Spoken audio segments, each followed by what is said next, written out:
There's a lot of good, hard-working people in the world. People who get up every morning and go to work. People who value what it means to work hard, play hard, and take care of your family. And then there's Toby Emmerich. People who try to live off the hard work of others. Good, hard-working people like Zack Snyder, who brought us the masterpieces of Man of Steel, BVS, and Zack Snyder's Justice League. Something that people like Toby Emmerich don't understand and fought hard to keep us from seeing. But when you're working hard this summer, just remember that somewhere Toby Emmerich is sitting next to a pool with a cool drink, making money off the backs of hard-working folks and continuing his battle to keep people like you and me silent.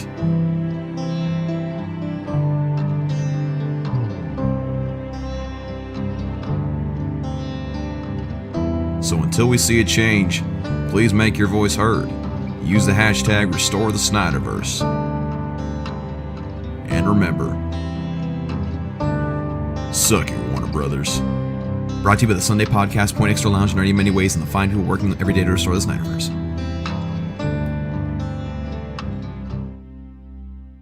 You're watching Poindexter Lounge. You already know. You're watching Poindexter Lounge for the unity. Johnson! Johnson! Ah! Poindexter, you're getting all excited.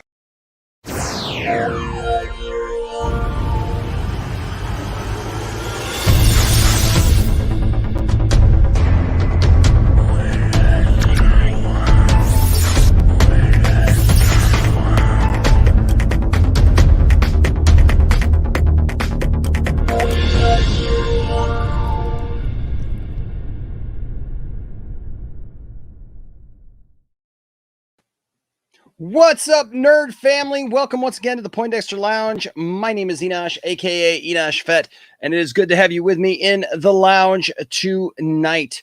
And look, if this is your first time to the Poindexter Lounge, welcome. It is good to have you here. It is good to have you all here on this Wednesday morning for me, Tuesday night for a lot of you.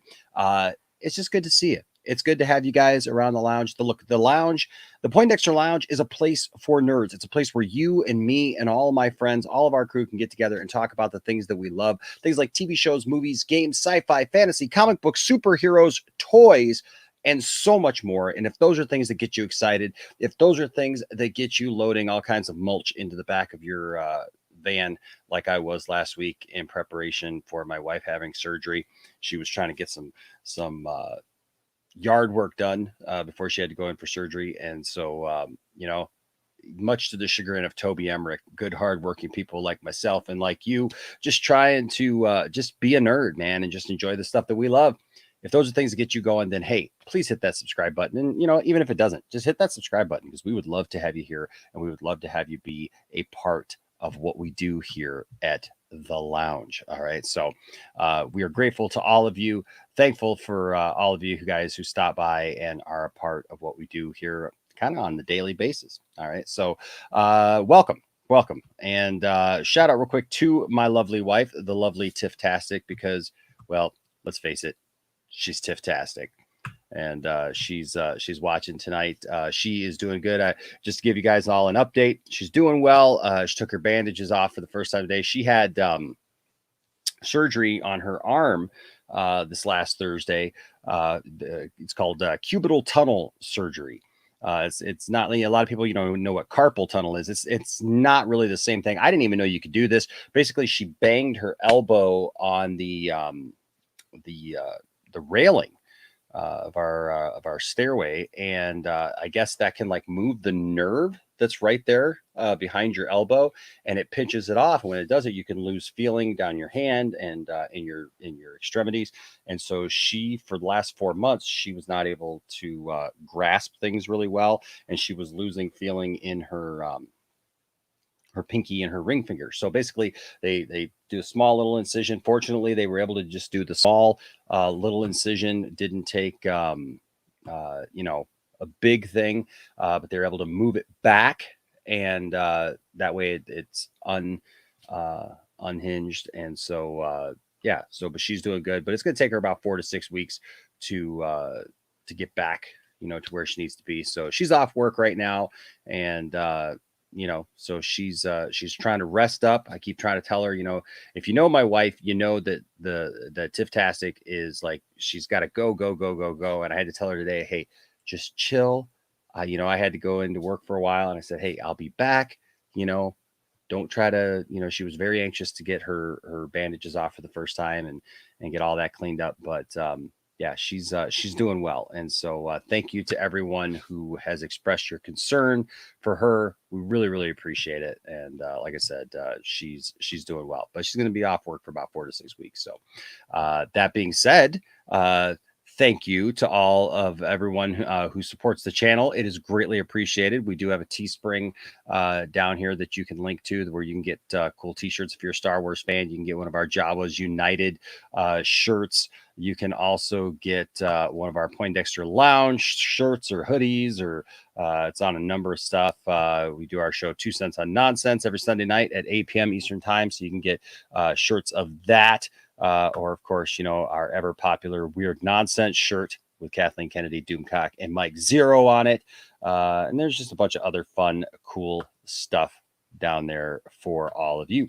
And so you can do that. But also thank you to all of our members here at the channel. You guys are fantastic. We really, really appreciate everyone. I always say it. Nobody is ever expected to give. We never, expect anybody to do anything. The fact that people support the channel is just, it blows our mind. And we're just thankful for you guys, that you guys care so much about us. But thank you to all of our members. And of course, all of the patrons. You guys are fantastic as well. And we're just grateful for you guys. And so I always want to honor you guys with this, plus everyone who gives super chats throughout the week. It is greatly appreciated, and we're very, very thankful for all of you guys. So I do want to remind you, this Saturday is going to be a full fun day here at the lounge.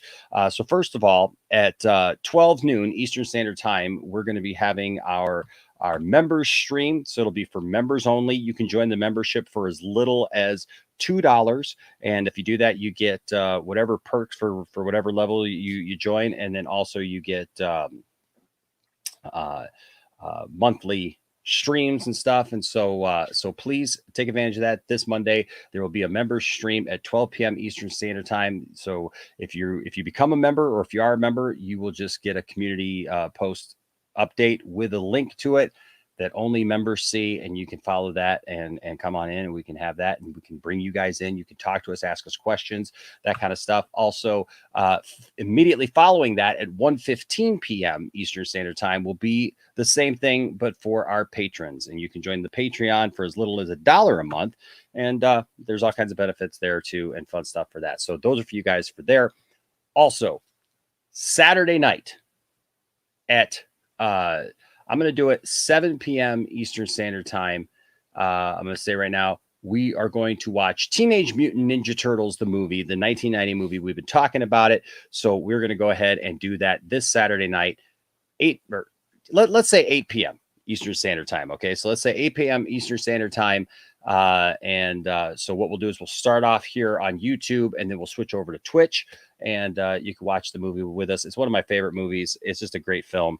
And so we'll have fun doing that. I can quote that movie. It's just a lot of fun. And so there's 3 special things that will be on Saturday there for you guys to take advantage of: the members stream, the patron stream, and then also stream for everybody. That if you haven't signed up on Twitch yet, please go over to Twitch. And it's just under Poindexter Lounge. So you just Twitch TV. I think it's twitch.tv/Poindexter Lounge. And you can find us right there. And hey, sign up with that and follow us over there. And we'll be very, very grateful. Also, I'm going to put it here in the chat right now. But if you haven't already, you are going to want to be a part of our Discord. All right. So here is the Discord link. It is now in the chat. And look, that it's a lot of fun. Maybe you said, "Oh, I've never been a part of a Discord. I don't even know what a Discord is." It's just a fun place for people to be, to enjoy time together. This is a great community of people. You guys are an awesome community of people that we just all come together and we have fun. And we would love to have you there and be a part of the Discord. Okay, so there's the link, and just enjoy that. Okay, so go over there. There's all kinds of different rooms. If you're into Star Wars, Star Trek, there's thing just for memes. There's just all kinds of different channels. Thank you to Cylon Scotty for all the hard work that he puts into that, and so very, very grateful. I'm going to go down and say hi right now. Unlike Batman, I'm going to go down the list and say hi. Get it? Get it? If you don't get it, then you're probably Batman's girlfriend. Crazy story. Anyways, Anchorman and Anchorman, good to see you. Says a huge Lego fan to all the Poindexter Lounge fans and you, Poindexter. Yeah, I enjoy the Lego movie and Batman Lego. We're going to talk about that a little bit tonight. Also, what's up, Derek? He says, I just saw you on Mega Podtastic. Shout out to Mega Podtastic, by the way. We were over there, and that was a lot of fun tonight. And so if you missed that, you can go over there and check out the Mega Podtastic stream from earlier tonight. And yeah, we had fun just talking about different pop culture stuff and talking over there, and it was a good time. It was a good time had by all. What's up, Ryan? Good to see you. Well, I got a different Ryan, so I got Ryan Hartwell in here. Good to see you, Ryan Hartwell. Also good to see you, Ryan Rivera. Says Enosh, what's up? Hope you're doing well. I am doing well. I'm doing very well. Thank you. Anthony Beltre says, hello, Enosh. How was your day? My day was good. Just staying busy, just doing some stuff, and trying to take care of some stuff for the family and make sure that the family's all taken care of and everything. A lot of I'm hopefully starting this new job here pretty soon.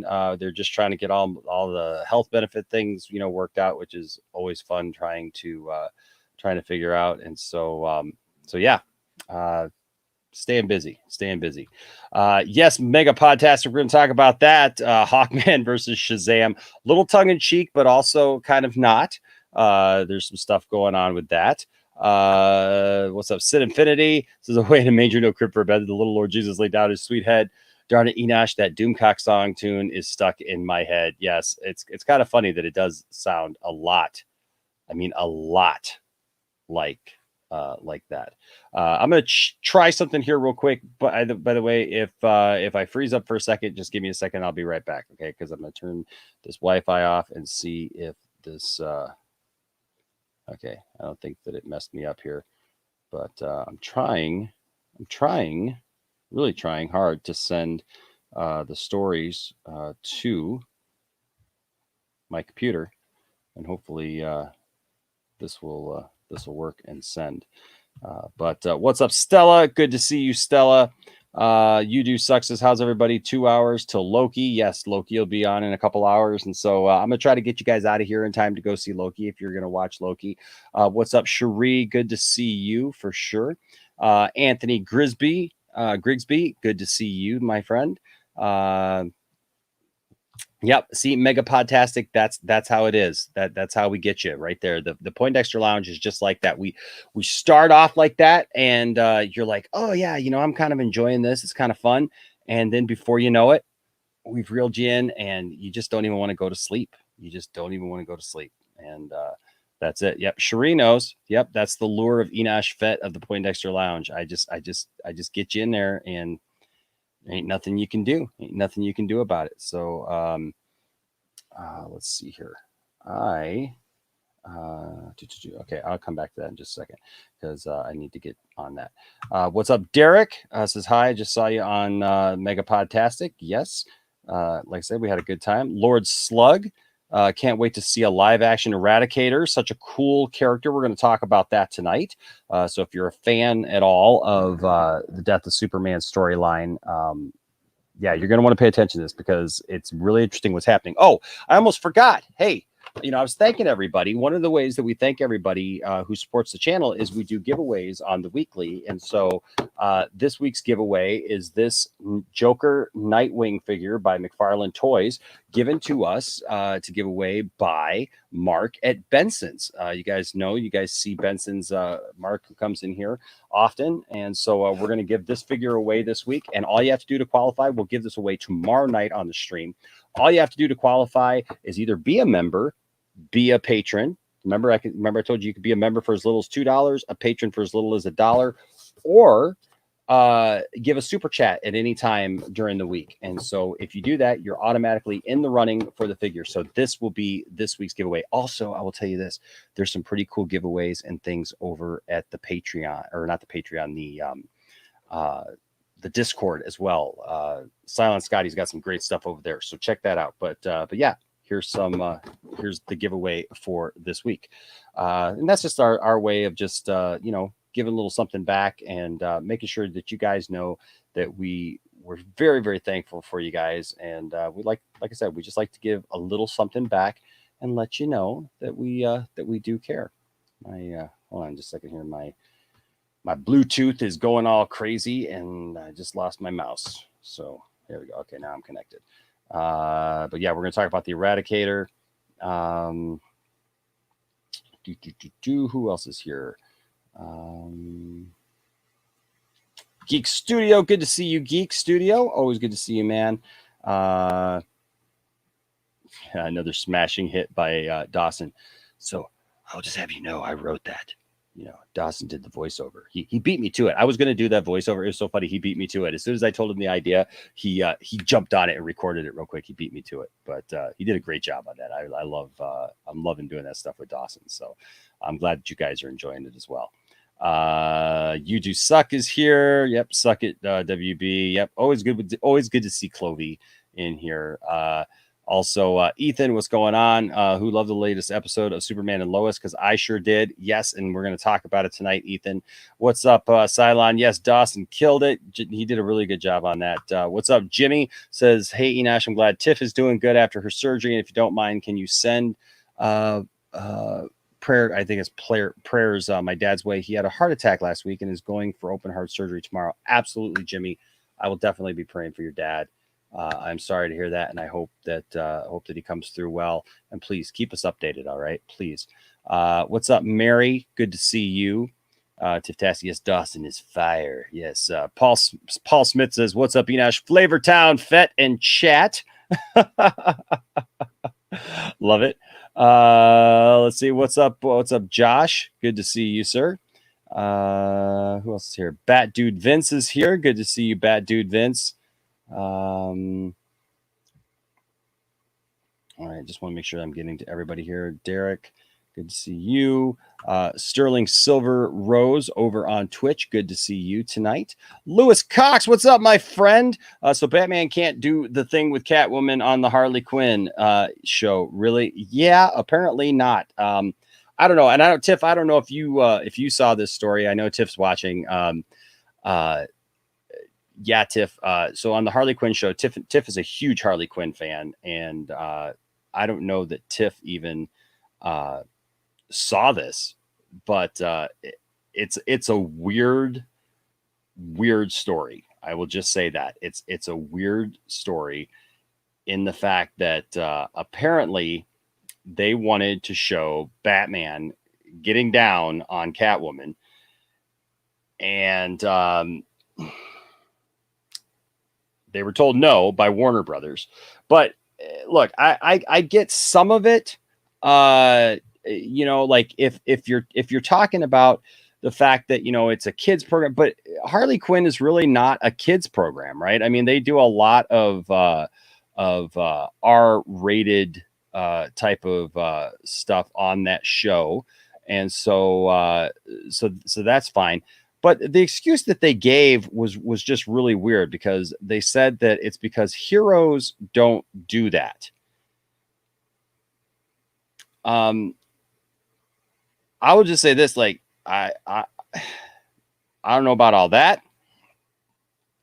I would say heroes who are giving and want to please their partners do. And want to have, a happy life. Look, to each their own. Everybody's got their limits. Everybody's got their things that they're into, and some people have things that they're not into. I think it's a little bit of a strange thing that they would say that heroes don't do that, especially when they showed Batman having sex with Barbara Gordon on a roof in the movie The Killing Joke. You know, yeah.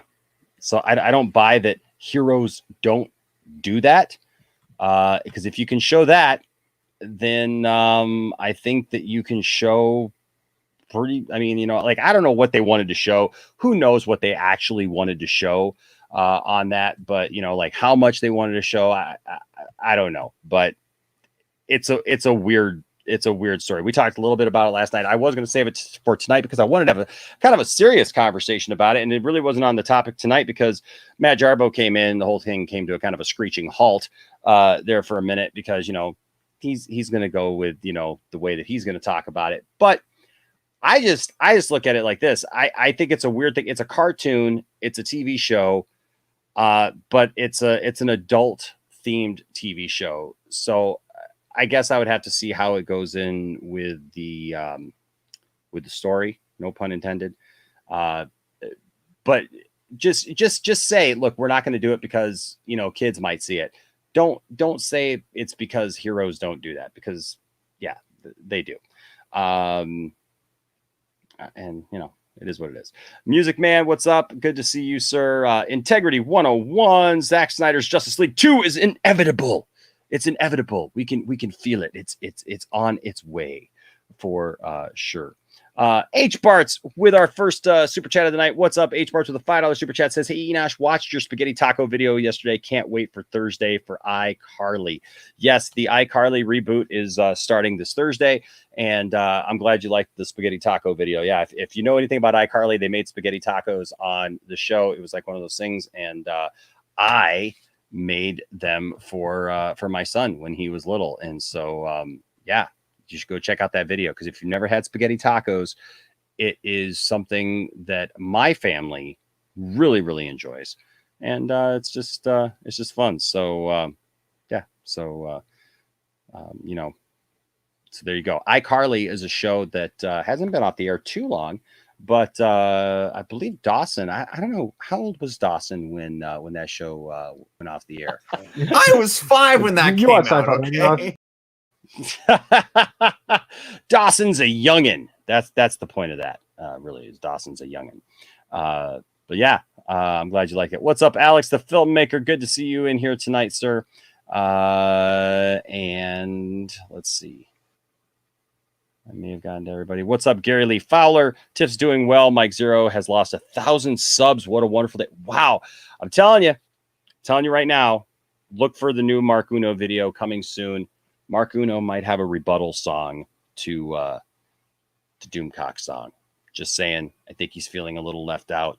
But yeah, I think people are just finally they're getting tired of it. They're getting tired of listening to the negativity. There's people who are wising up to it, and as stuff comes out, you know, I think you're going to see a dip in some of that, and that's why we got to stay positive.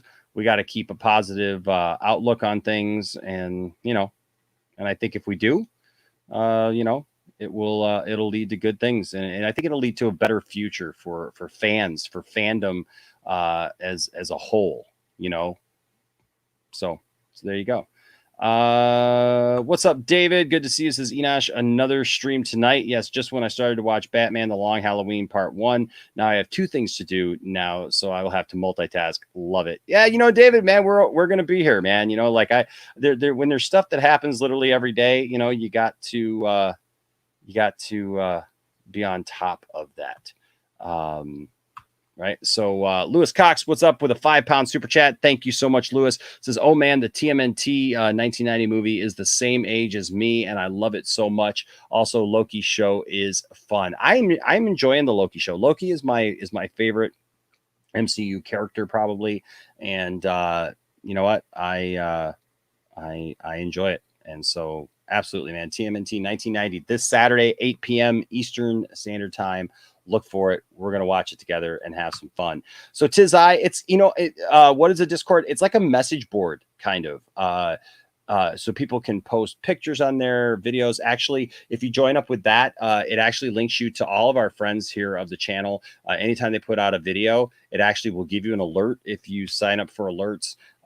Scotty has done a great job with that, and so it'll actually keep you updated when everybody goes live and stuff like that. Even, you know, because sometimes YouTube won't alert you when somebody goes live, but if you're signed up on the Discord, it will tell you that somebody's going live and who it is going live. And here's the great thing: there's something called a bot that is kind of like your personal person that leads you through that and kind of tells you about stuff that goes on, you know, in the Discord, like what's going on in the different channels and what's being offered and stuff. And ours is Cyborg. So Cyborg actually leads you through that. But yeah, Scotty's got some great plans. He's actually going to be doing a scavenger hunt through the Discord. So you'll be able to participate in that and win prizes. He's got all kinds of fun stuff. So please go check out the Discord. I will once again, post this link. Just go check it out. If you've never been a part of a Discord, just go check it out, right? And see what it's all about. You know, everybody's a little different, but you know what? I think that if you check it out, you might just like it. All right, I lost my mouse again. All right. Come on, give me my mouse back. Give me my mouse back.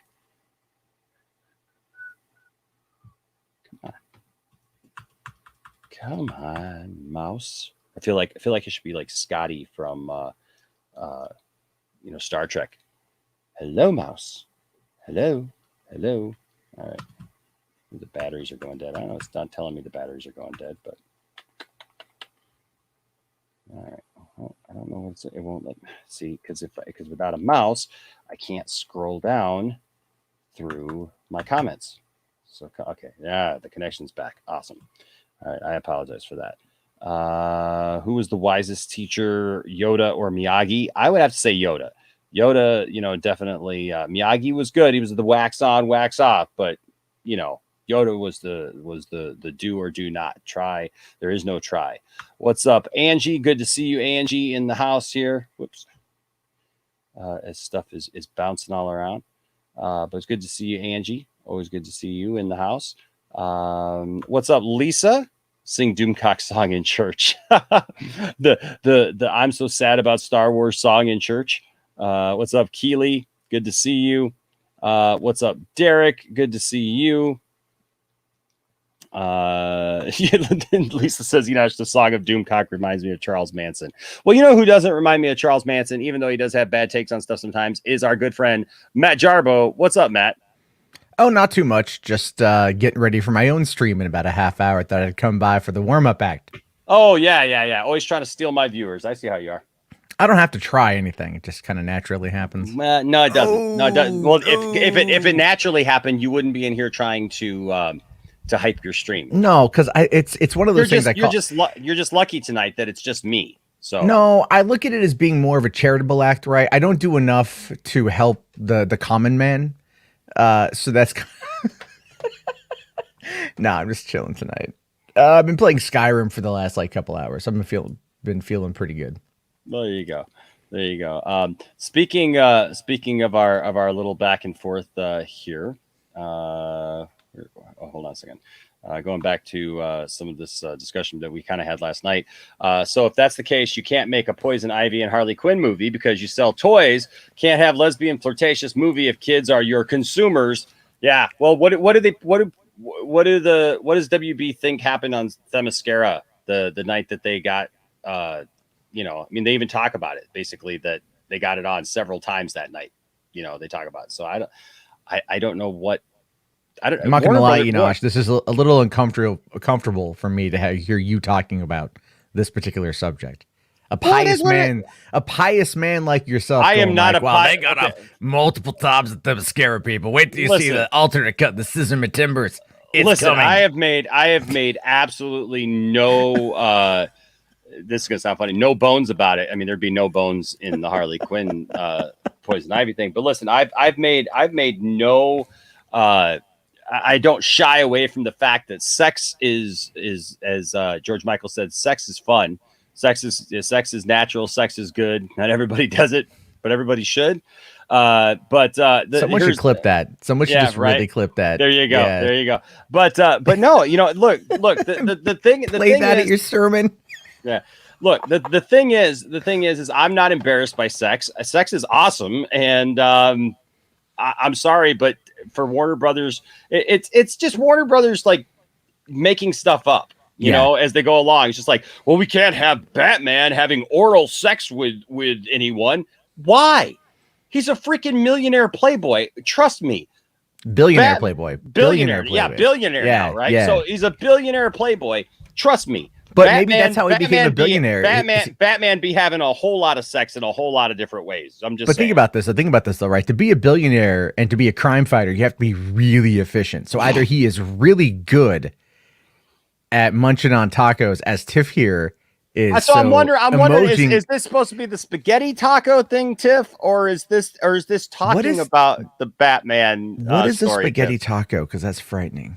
It's not frightening. It's from iCarly. It's from iCarly. I don't watch iCarly because I'm not a child. Okay, well, shut up. Shut up. Like you don't watch any shows that could be deemed children's shows. I know you're just watching the adult cartoons. No, I will. I really did enjoy all 4 seasons of Boss Baby on Netflix. I thought that was a very interesting and compelling show. When iCarly was on, my boys loved iCarly. It was like it was like that, Victorious, a couple other shows, and you know, it's kind of one of those things. It was like a preteen kind of show about having kind of like almost like a YouTube channel, right? So but on there they had something that they made called spaghetti tacos, and they never really said how to make them, but my son always thought it sounded cool because the big brother on the show, like he's the adult but he acts like he's 13, and so he's the reason why the teenagers have a place to be, because he's a young hip guy, but he acts just like the teenagers. And so, he would always make spaghetti tacos. And so one night my son said to me, "Dad, can we make spaghetti tacos?" And I'm like, "Dude, I don't know how to make, like, I don't even know what that is." He's like, "Yeah." And he just looks at me and he goes, "Dad, it's just spaghetti in a taco. Just make it." And I was like, "Okay." So I made spaghetti that night, with meat and everything and the sauce, and I got those taco shells that are squared off at the bottom so they weren't falling all over, and I filled them full of spaghetti, and then I melted like a nice cheese blend over it, and man, it's delicious. And like it's a big popular thing around my house. Everybody here loves spaghetti tacos. And so probably one of the reasons why I ballooned up to 430 pounds, because you're putting pasta and all that stuff in a taco shell. I figure you would have just cut out the pasta and just gone for the meat and the marinara. Right. Yeah, but and then you put some Parmesan on top, and then that's the spaghetti taco. Yeah, but you'd be surprised, man, because you got to have the spaghetti in there. The spaghetti literally does bring a taste to it, the pasta. I haven't had spaghetti in a long time. I don't eat a lot of noodles anymore just because of the pasta and the carb stuff, being a type 2 diabetic. And it sucks because like when I go to Panda Express, I'm like, "Ooh, I really want that chow mein." Right. And then it's like my girlfriend's like, "You're gonna have the super veggies." And I'm like, damn you for loving me and wanting me to live. But no, I get it. Like I would probably forego the pasta because I think like you're matching the carb like with the taco shell. Maybe. And I'm more of a taco guy myself, just because like Southern California. And but it could also be a euphemism for like going down on someone during their period. I'm just saying. That could also be a euphemism because Dan Schneider was involved in iCarly. No. Think about that. You ever heard of the strawberry milkshake? I've heard of a lot of things that go along with that, but I'm just saying it's like this. You could go. Hold on here. Let's bring up. I'm going to go to Urban Dictionary. Let's not. This is not a family-friendly show. Come on, or hold on. Speaking of which, H Bart says we need the Enosh show. To which, with that $2 super chat, thank you, H Barts. To which Tiff answered back, H Barts, you don't want to see us Truman Show style. You know what? I there's probably people who would watch that. All right, so according to Urban Dictionary, the top definition for what is a spaghetti taco is a woman with particularly more pubic hair than is considered normal. What? That's basically, we're talking like 1970s here, baby. So the example it gives was John was going to orally please his lady until he laid eyes upon her spaghetti taco. That is Urban Dictionary. Paul, your oh no, hold on. It continues on. There's wow. Yeah, no, I can't say that on your stream. I can say that on my stream, but yeah. Anyway, Geek says I still haven't recovered from Jarbo last night. There you go. Oh man, that was funny. That was really funny last night. I said the darndest things. H Barts with a $2 super chat says the prophet is here. He's a prophet of something. He's trying to profit himself, H Barts, off of your generosity. But here we're just very appreciative and we give back. Whoa. Pump the brakes on. If you could say all the ridiculous stuff you could say about me and how you're just generously coming to my channel and trying to leech off of it, well then I can. Well, I just want our friend. I just want our friend H Barts to know that is how you view him. As clearly a competition between you and I. I view him as somebody that I try to stand up for and protect against. He wants your money, H Barts. He just wants your money. So you know what? You just come to me. I'll protect it. I'll give it a home, give it a nest, let it flourish and grow, and then one day go to money college, where it will probably lose everything. Because it's just kind of okay. Keep telling yourself that, Dawson. How many clips of Dawson do you have? I have so many. I was on his show last week, man, and we seriously I got all kinds of I got this. It's like a lot of different tentacles and like massive stomach. Padme can get all the tickles, all of them. Oh man. Speaking of Batman, I knew it as soon as it left my mouth. Dawson is sexist. So we had a bunch of fun. I still have a few more that I have to actually clip that TW McKay even said. So yeah, Angie's right. I mean, Enosh has a kid and a happy wife. So just saying, my wife is very, very happy. She's a happy woman. Yeah. I love how like you're trying to like dance around the subject, but we all know what's going on. We all get it. Yes, we all get it. It's all right. There's some people who do things because they have to, and then there's some people who actually order the pie. Right? There's some people. I'm a pie guy. You can ask Tiffany. I am a pie guy. I'm not so much on cake, but man, I'll take a pie any day of the week. Okay, hold on. Let me process what was just said in the context of which I believe it was implied. And yeah, no, I get it, dude. Fat people love to eat. I get it. Yeah, no, I don't think you get it. No, I get it. It's just empty calories, but it's okay. I'm just saying I have a lot of questions for Michael Douglas. Like, how did you know? Were you keeping up on that? Oh no, we actually talked about that last night. Yeah, we looked up what it was. It may not have come from Catherine Zeta-Jones, but she definitely has it now. So, well, Oh, hey, you got a nice little gift there from Ryan. I nice, see Ryan. that. Yeah, I see that. Don't believe him, Jarbo. It's not good. What? Oh, he's talking about spaghetti tacos. For some reason, I thought you were talking about like eating pie, and I'm just Scott. Yeah, well, I don't know, Scotty. I mean, there's a particular time in a 28-day period where yes, but otherwise, I have a particular set of skills. Okay, let me get down here to go down these, more like it, right? Yeah, let me go down to these super chats here.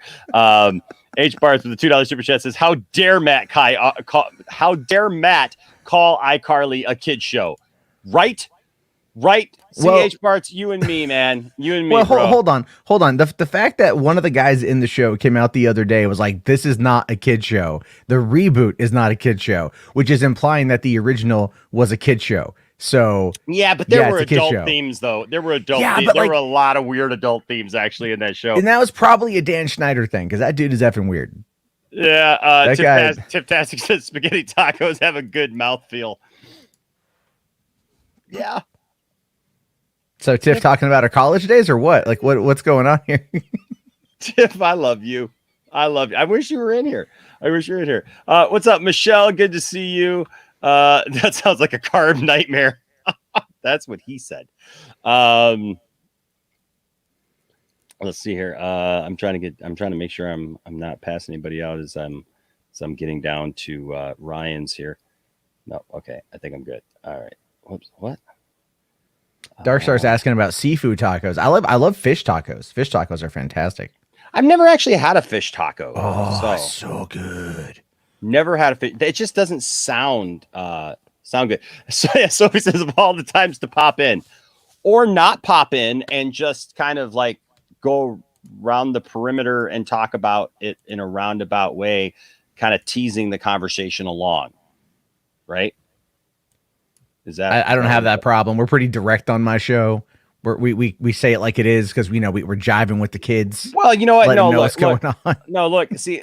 For me, I like to prep things. I like to make it so that people stay for the whole 4 hours. You know, Yeah. and then the thing is like push people right to the edge over and over again. And just when they think that we're giving them the full shebang, they're just like, oh, wait a second. Oh, it's kind of a Just liking to tease everybody a little bit, just tickling it a little bit.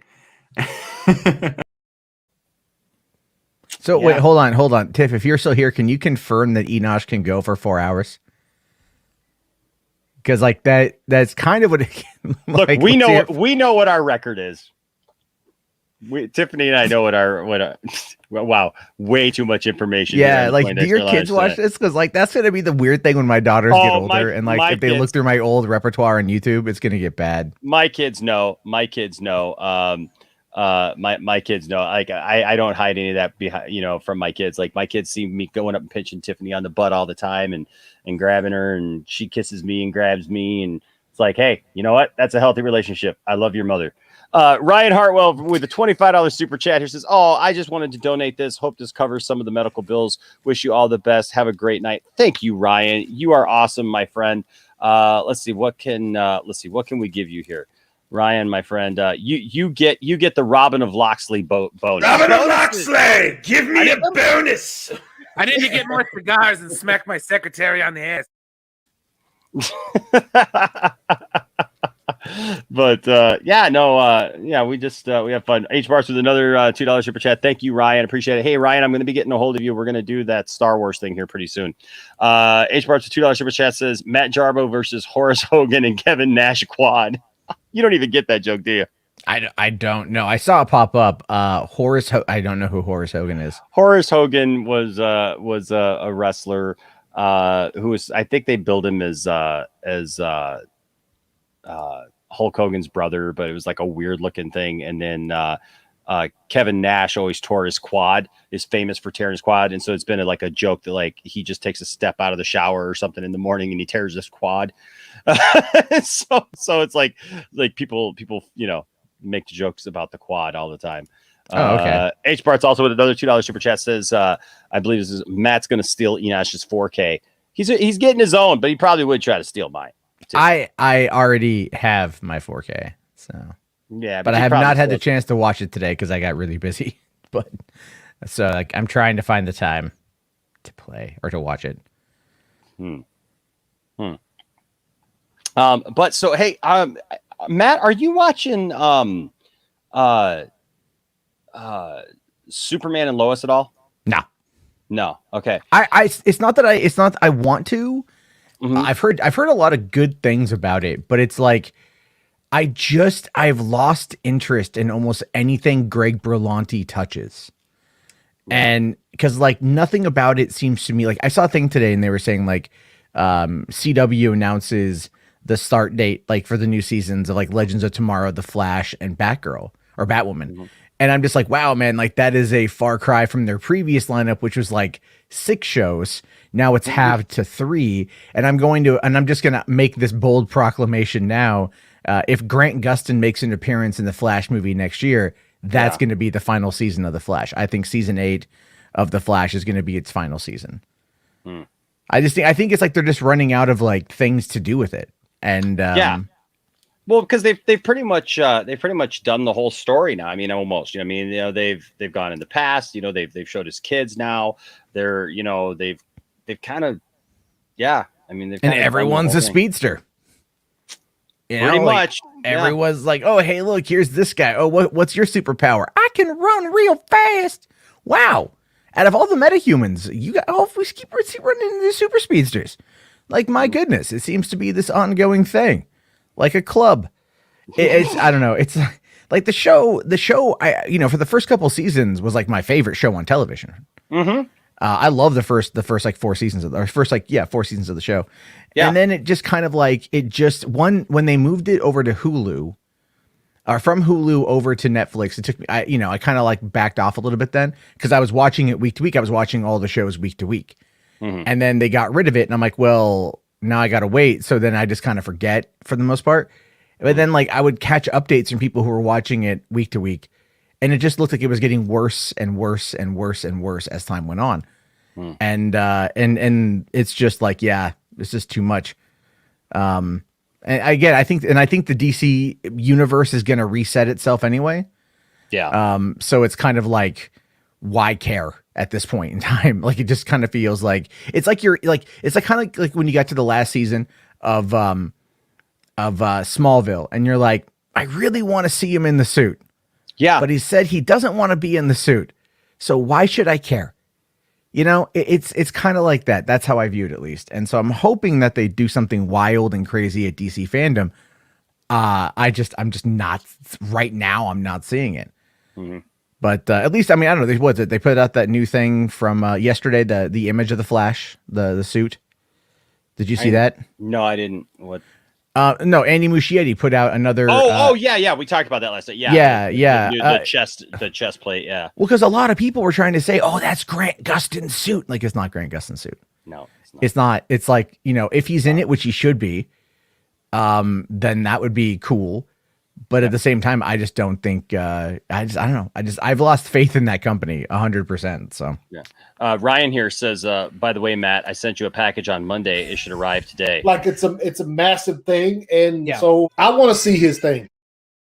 Ryan doesn't live that far from me, so the packages get there pretty quick. But I'll check my PO box tomorrow when I'm out running errands and stuff. So I appreciate that. Thank you very much, man. Yes, and apparently Horace Hogan was Hulk Hogan's nephew. Was billed as Hulk Hogan's nephew. Yes, thank you, Jimmy, for that bit of information there. And then H Bart's. Whoops. So H Bart's here with another $2 super chat. Thank you, H Bart. Says Tyler's head looks tiny in the suit, and it does. It really does. I don't know. Like I actually like the show. I don't have a problem with the show, like the content of the show, Superman and Lois. I do, however, the biggest problem that I have, to be quite honest with you, is the suit. The suit looks absolutely ridiculous. And I don't know, Matt, did you see what they just did to the suit? Like the suit was big enough on Tyler and looks ridiculous anyways. But did you see the new suit that they just put him in? I saw like some image floating around where it looks like the end sequence from Beetlejuice, but I didn't know if that was Photoshopped. I assumed that it was Photoshopped. Well, so here's the suit that he's been wearing. Okay. And now here's the suit. Oh, okay. It's just that's ridiculous. That's what I saw. That's right. Okay. Yeah, oh man. I mean, it's like that's the whole thing though, is like, the memes are funny. Yeah, but it's not as bad as Shazam. It's not as bad as Zachary Levi in Shazam. Because in Shazam, his kind of, dude, because every time he puts his hands up like to like lift something, yeah, the whole chest piece moves. Oh, he's got a chest piece in there? Oh yeah, dude. It's a huge chest piece and arms and everything, dude. And so the whole thing, there's a scene from the first episode where he's lifting this big chunk of ice, and the whole chest piece is like almost up past his chin. It's just oh wow, so it's like a turtle. Yeah. Okay, so what you're saying is not far off. This is okay. So yes. What you're saying is that they need to go get Henry Cavill and put Cavill in because he's got the physicality to back it up. Just saying, maybe. Just saying. But all right, man. On that note, I got to dip because my thing's starting here right now. Okay. Well, I was gonna ask you what you thought about this idea that they're saying that they're expecting movies are going to make a huge comeback. Did you see that? I mean, I've heard companies make that proclamation multiple times over the last year. Yeah, but I think we're in a place right now where things are opening up. Like I've noticed there's been a distinct slowdown in like food delivery. Right. Mm-hmm. Like, because for a while I was doing really well and then it kind of slowed down a little bit this like last 2 weeks. Sure. So it's like, and I think because they've opened things up and people are going out more, and I get that there's going to be that massive outpouring of things. But the thing is, so look, the IMAX CEO can forecast that things are going to bounce back very quickly, but they're still going to be at limited capacity. The theaters aren't going full capacity just yet. And IMAX, I'm sorry, has been dying for a while because it's not like, and I love IMAX. But the problem with IMAX is that for one, the cost of entry isn't always worth it. And the price of entry, and the thing was, that has a lot to do with these companies that were like, let's put everything in 3D IMAX that doesn't need to be in 3D. So there's all this post convert cost that goes into it that they weren't shot in 3D. I mean, what do you get? You get the 12,000 watt sound system, which is really what it boils down to. But most of these cinemas aren't real IMAX. They are just retrofitted theaters with they have a great looking picture, and they have a great sound system, but you're not going to see them in full stadium seating. You're not getting the full IMAX effect. The first IMAX movie I went to go see in that format was 300 back in 2007. So watching Snyder's 300, which I'd already seen day one in theaters and then also at my drive-in, and then going and seeing it in true stadium, we had to drive 100 miles to go and find the nearest one. Right. At that time. Yeah. At that time, it was only in Irvine was the stadium seating. And but then 2 months later, here comes Spider-Man 3. And because of the success of 300, all like AMC and Regal put all this money into retrofitting at least one of their auditoriums to be a new IMAX in order to bring in more money for people who wanted to watch Spider-Man 3 and kick off movies like that. But they didn't ever really add much to it anymore. That's why I'm telling you, that's why Avatar did as well as it did, because when you watch Avatar in 3D IMAX, it's designed for that, and it feels immersive and it pulls you in, and there's an experience. Yeah. Like watching that in 3D IMAX, watching Watchmen in 3D IMAX, and not even going to like the stadium, but just seeing it in the normal theaters that were retrofitted, but you can still feel like its scope is sucking you in. And that is why Snyder is very visually gifted for shooting for IMAX as well as Cameron. But, you don't need cat and dogs, 3D in IMAX. You know what I mean? Exactly. So exactly. And that's what's got me burned out on it, because I don't like 3D anyways. And so, it's, and the thing is with this IMAX also, you know what they want to do? They want to build a TV. They're putting out a TV. I'm not kidding you. They actually have an IMAX television that you can get in your home. You want to get IMAX, or because you have to buy the TV, and then you have to buy the sound system, and then you've got to like buy. I think it's like probably a specific type of format or a specific disc, or I think it might be a streaming service or something. I'm not too sure, but they're offering up this like at home IMAX experience. No, that is the exact opposite of an IMAX experience. Right? Like an IMAX experience should be like when our parents got high and went to a laser light rock show. Like that is the kind of experience for IMAX for nerds. You sit back, it takes up your whole vision, and you watch something that is just amazing and built for that experience. Yeah. And so I don't know. He can say it all he wants. Like it might happen, but not his company. Anyway. Yeah. Anyway, that's my rant. I gotta go. I know you gotta go. Jimmy sent me a clip. I don't know. Have you seen the Wipeout clip? The Wipeout clip? No. The Wipeout clip that. So at the risk, real quick, I will send you out with this, because at the risk of certain people getting upset over this is a real thing. This actually happened. And I don't feel bad about it, because he actually put it out there.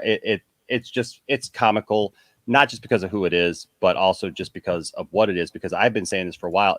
Did you watch the show Wipeout? Have you watched the show Wipeout? Is it a game show?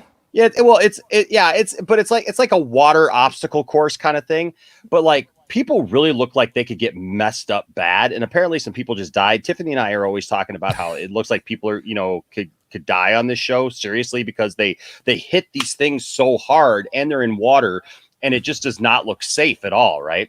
Well, apparently somebody died not too long ago. And then Andy, was talking about I heard he did a video. Yeah. So he was on it. And apparently a guy who, when he was on it, like he never heard from that guy again and was wondering like what happened to him. But apparently that guy passed away and had to be taken away from the show. So here's a little something. ABC is bringing you all new shows all summer long. And now a sneak peek at ABC's Wipeout Couples Edition, part of ABC's new summer season. ABC's Wipeout Couples Edition, Tuesday at 8, 7 Central, part of ABC's new summer season. ABC is bringing you wow. That's it's interesting. That's that is a very unique side of him I haven't seen before. I know. I actually thought it was, Scotty, I have no comment to make. I just have a smile. It's just funny. I think I would smile if there was anybody that I had known and talked to, right? I mean, if Matt Jarbo went on Wipeout and was wiping out like that, and I saw him spinning it would have been funny. I saw Matt Jarbo bouncing off of, big giant balls. All right, well, that as well. So yeah, anyway. no, that's something, man. That's definitely something. Good for him. I hope he had fun. All right, I'll see you guys all later on. I might jump on after Loki. All right. Yeah, all right. So anyway, so there's that. I just wanted to share that with you guys because yes, Jimmy had shared that with me, and I had not yet had a chance to share that. Yes, I know, right? Yes, you guys are saying it best. Exactly, Ryan. Comedy is based on some form of misery, after all. But no, anyway. So the what I was sharing there is one of our topics tonight. Is that Hollywood Reporter is saying that IMAX CEO forecasts U.S. box office to bounce back very quickly. And as Matt was just saying, like I'm seeing a lot of this actually, even right now. People are getting back to they're getting back to stuff. Like here in Michigan, everything is opening up, pretty quickly. We're quickly going back to kind of normal stuff. All of our numbers are down as far as infections and stuff like that with COVID and everything. So that's good. And all the stores have opened up pretty much now where, if you've been vaccinated, you can go into any store without a mask. And it kind of continues that way. Restaurants are opening up, and some of our restaurants are getting, they're not at full capacity, I don't think, but they're starting to get there at some point. And, this is just, it's interesting, but you guys know from my talking about this that I've been concerned about the movie industry and film and the theater going experience as we know it.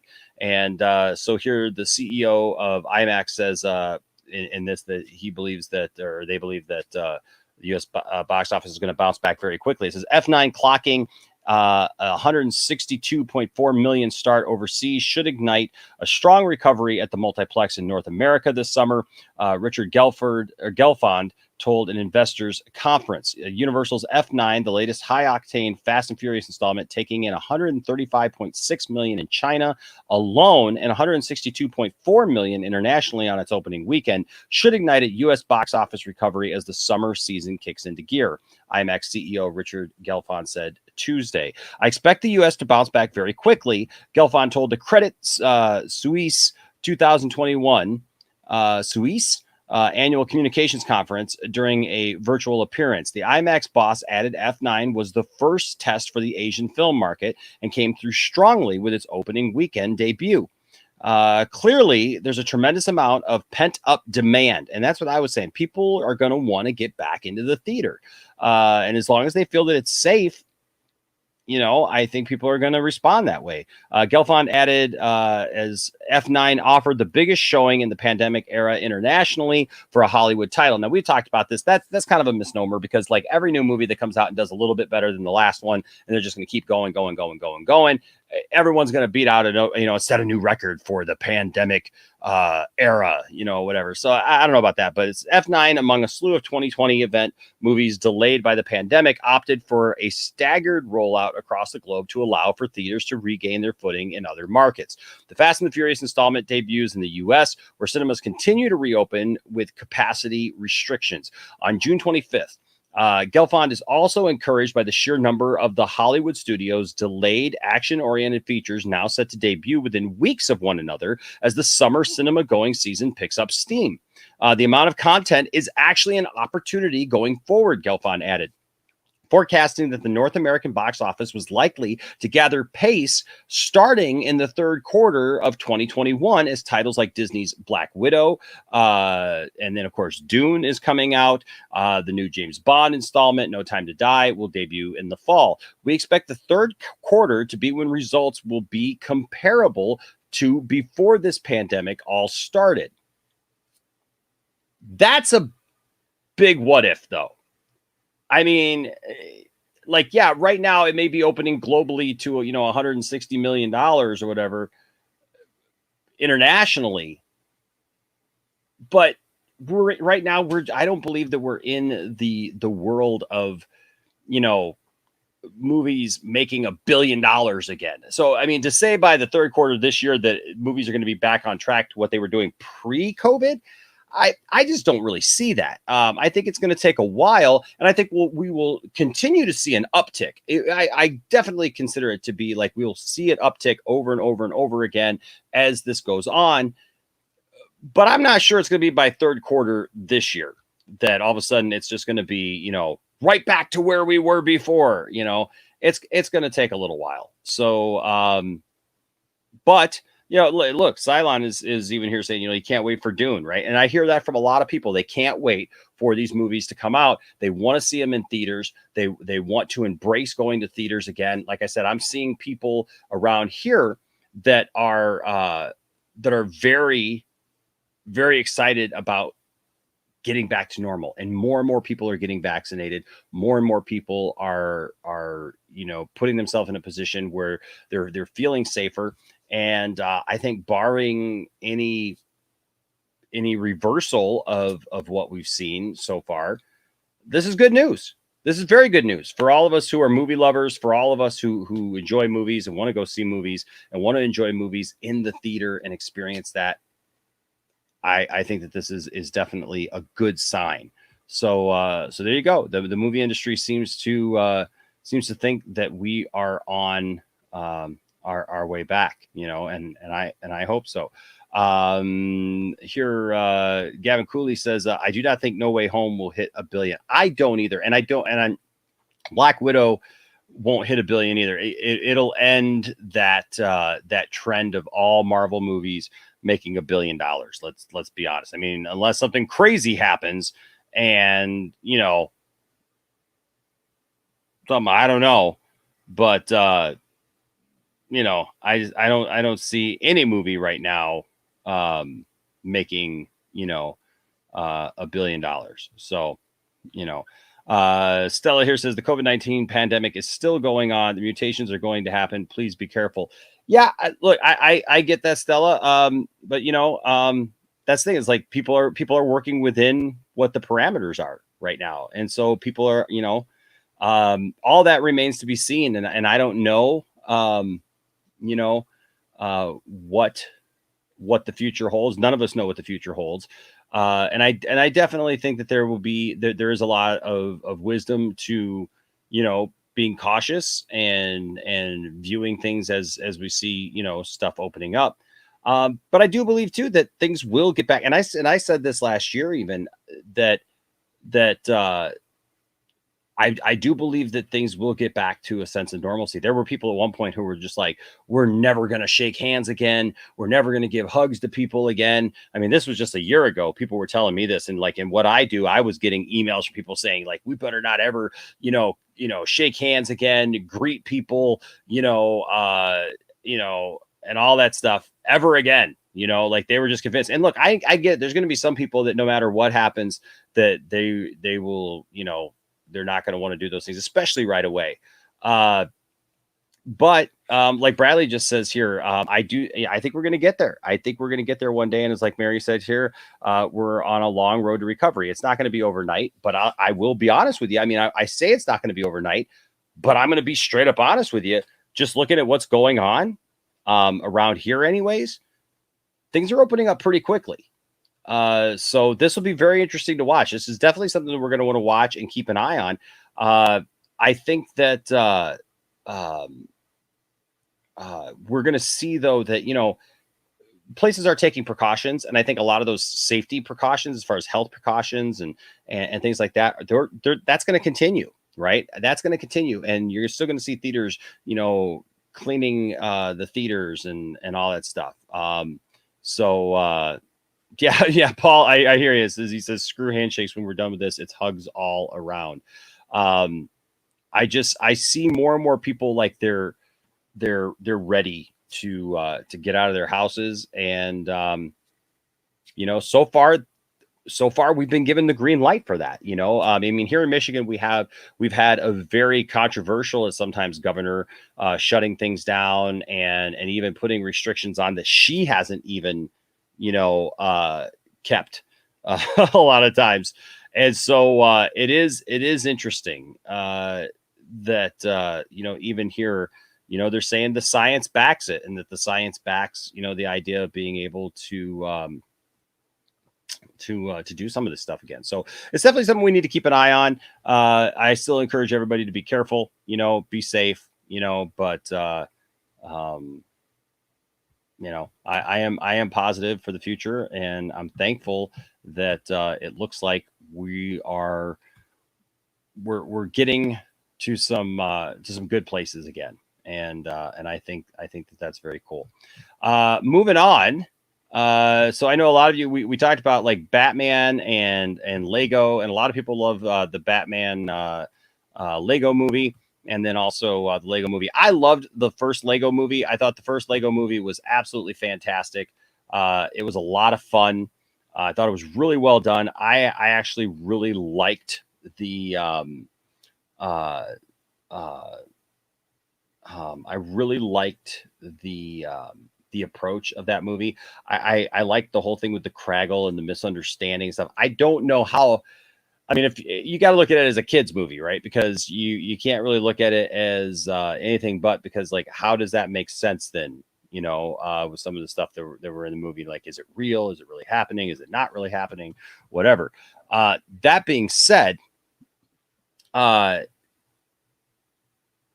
Batman Lego movie, I thought it was funny. I thought it was good. There were some things about it I actually didn't like. They relied heavily for Batman on a lot of other characters, and Superman, and some of his villains, and some things like that. And so I don't know. It was good, but apparently they had considered making a Batman Lego movie too. Hey, Peter Rabbit's Defender here with a $4.99 super chat. Thank you, Peter Rabbit's Defender. You're awesome. Says IMAX is my favorite movie theater system. My favorite IMAX experiences are The Dark Knight, Interstellar, La La Land, Endgame, Polar Express, and Transformers Dark of the Moon. I believe I saw Transformers Dark of the Moon in IMAX as well. I believe, if I remember right, Tiffany and I saw that in IMAX. And I may have seen The Dark Knight in IMAX as well. I usually don't go to a lot of IMAX movies, and I don't go because a lot of IMAX movies are in 3D, and I don't like 3D movies. I did go see The Force Awakens in IMAX. And I did enjoy that experience, and that was cool to watch in 3D. But yeah, Peter Rabbit's Defender, I just don't go to a lot of 3D movies. It gives me headaches. The visuals and stuff like give me weird headaches and make me feel weird. The trade-off just kind of isn't there for me. Especially when there's like a lot of action going on, a lot of movement and stuff. I mean, like Transformers. Oh my gosh. I remember walking out of Transformers. I had such eye strain from watching Transformers in IMAX that I was just beside myself. I was just like, wow, it just made me not want to go to another IMAX movie for a while. And I know that there are some people who really, who really enjoy it. Yeah. Peter Rabbit says, I feel you, Enosh. And Cherie says, yeah, me too. 3D headaches. Yeah.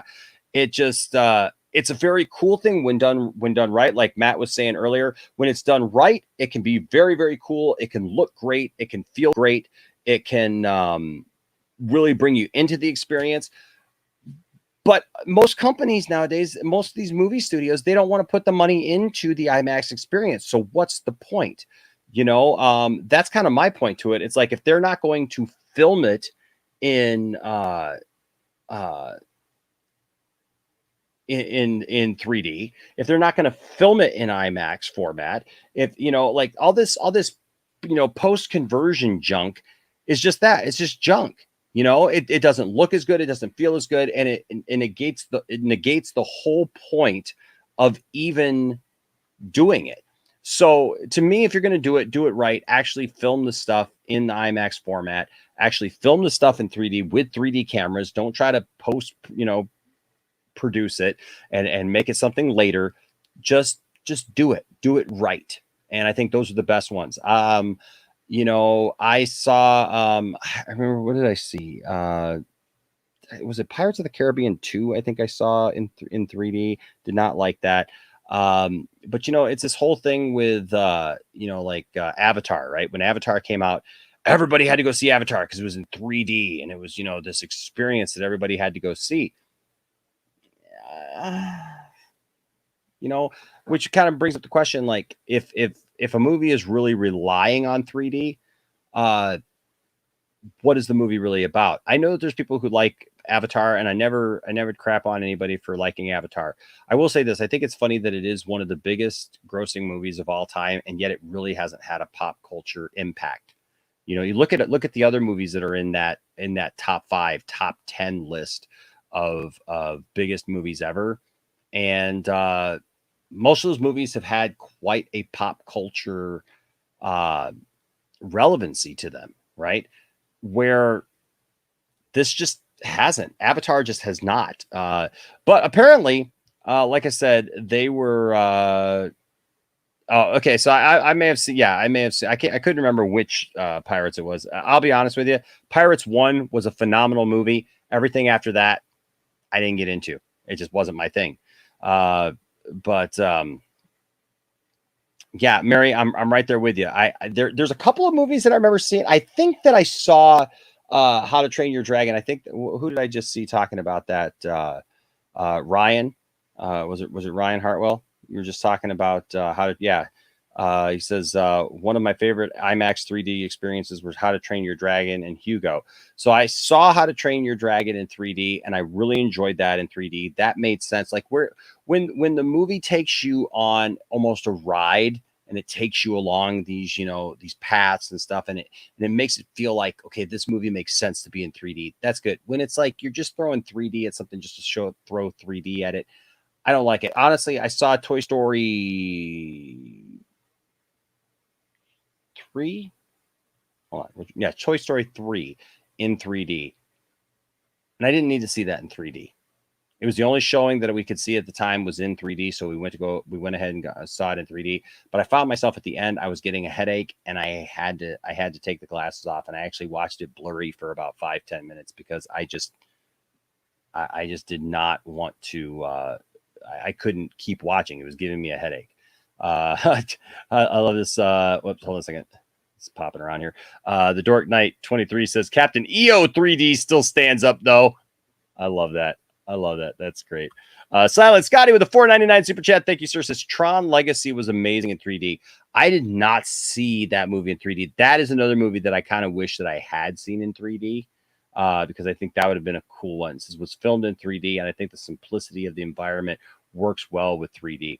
I tell you what, Scotty, yeah, that right there, I can see that movie working really, really well in 3D, just because of what it is, and the content alone being what it is. But yeah, when you're talking about the simplicity of it, the lines, the action, I could see that for sure working a whole lot better than some of these things that just don't really make much sense of why they put them in 3D. You can tell that they're just trying to cash in on the idea of 3D, right? Yes, Cherie, you're right. How to Train Your Dragon is a fantastic trilogy. I really enjoy those movies for sure. Peter Rabbit's Defender in here says, "Ooh, yeah, Pixar isn't so good in 3D." yeah, see, like Bradley. Okay, so Bradley here mentions like King Kong or Godzilla 2014. I'm sorry, in 3D was pretty dope. That right there scares me. Like seeing Transformers 3D again scares me. Seeing something like Godzilla or something like that, the idea scares me because it just feels like to me there's just so much going on that I may not really enjoy it, and that would keep me probably from seeing it in 3D because I just feel like there's so much going on the screen that I may not enjoy it as much. So here, let's take a look at some of the plans that had been there for Lego Batman 2. You know, we have not seen a sequel to the Lego Batman movie. But here are some scrapped ideas, apparently. This is being reported by Dark Horizons. Well, this is where I'm reading it anyways. It says, last year, Universal scored the rights to the entire Lego franchise in an exclusive deal, snatching up the property from Warner Brothers, who managed to produce several movies out of it. One of the most notable of those was the Lego Batman movie. Now, obviously, because it's Universal now, highly unlikely that we will see another Batman Lego movie. But they got the Lego Batman movie made, which was direct. Now, I say that, but of course, we did still see Star Wars and other properties, in the Lego movie. So who knows? But that was directed by Chris McKay, who is currently out doing promotional rounds for Amazon's The Tomorrow War. Speaking with Collider, McKay says he doesn't think there'll be a sequel to the Lego Batman movie due to the rights shift. Obviously, we just talked about that. And says that's a shame because he revealed that Rick and Morty creator Dan Harmon and Loki head writer Michael Waldron, had done the first draft of a script that sounds intriguing. It was truly epic, both from an action standpoint and from a story standpoint. The structure was Godfather Part 2, a story about Batman's relationship to the Justice League and Superman now, as well as the formative moments of the Justice League and Batman's relationship with Superman then. Says he also dubs the film Boogie Nights-esque.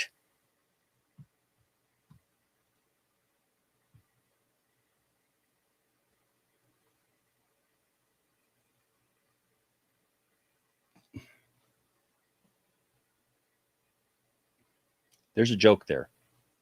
There's definitely a joke there, especially with what they've been saying about, about Batman and what he doesn't do. Batman Lego movie, apparently all the pieces are there, and Boogie Nights-esque. Not really what I would expect from Batman Lego movie. Just saying. That's a little strange to say, but says he also dubs the film Boogie Nights-esque and goes on to say that while the first film was all about family, and McKay explains the sequel was going to continue evolving that theme. I hope not, if it's Boogie Nights-esque. You don't want to have family and Boogie Nights in the same sentence. Says it was about how hard it is to change. To commit to change, to stay on the new road you've carved for yourself. I mean, that's the theme of Batman anyways, right? Is change going on, and Batman always having a hard time to commit to that change when it comes to the Bat family and whatnot. Says he also says the studio wasn't hot on the idea of the film taking the character seriously. See, now this is something that I would have much rather preferred, would be a little bit more seriousness in the Batman Lego movie. I get it. It's a Batman Lego movie, so it needs to be funny. It needs to, have all of those, crazy things. But I felt like the Lego Batman movie went a little too far at times. And if you ask Tiffany, Tiffany wasn't able to go see Lego Batman with us, and I took the boys, and we all kind of agreed at the same thing that there was something missing about the Lego Batman movie. Yes, you do suck, says yes, Lego dog. And Angie's just looking. Paul Smith says introducing the new Lego Snap-on Strap-on. I wonder if that's an additional piece, or does that just come standard? I'm not sure. But it says the studio was leery of Lego Batman being an actual Batman movie, so I was constantly told to hold back. Audiences in subsequent movies like Into the Spider-Verse proved them wrong. I would have quadrupled down on making it as much of a real Justice League movie with lots of jokes, cameos, intersecting storylines, references, etc. It would have been a very dense movie as humanly possible. And I think that you can get away with that because it's a Lego movie and it's animation. And I think that would have been fine. It says, as such, the villain was going to be Lex Luthor and OMAC. Now, so here's again, though, who were the villains of the first Batman movie? Right? It was Superman villains. And again, here, so you got Lex Luthor. Superman's not the, I mean, I guess it does say that it's about his relationship with Superman. So I guess Superman had a bigger role in it, I guess, but Lex Luthor being the main villain of a Batman movie, I don't know that I like that. This is there was also going to be a big crossover at one point, the kind of thing that will probably never happen in a live action movie. And look, you can get that from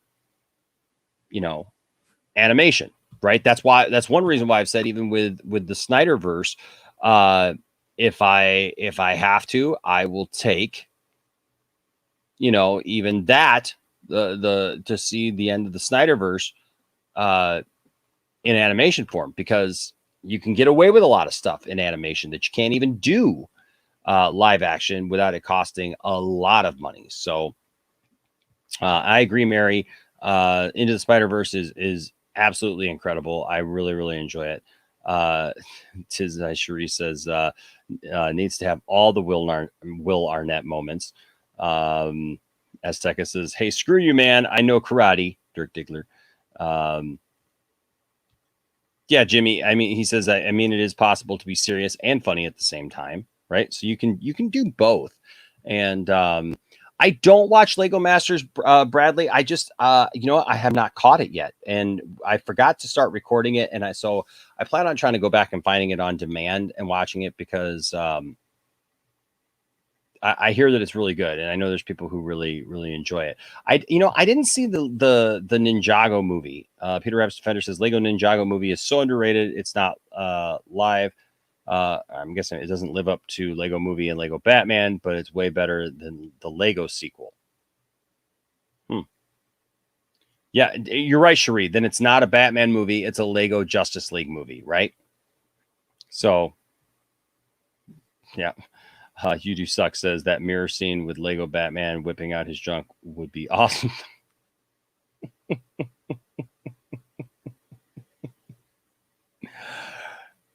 Yeah.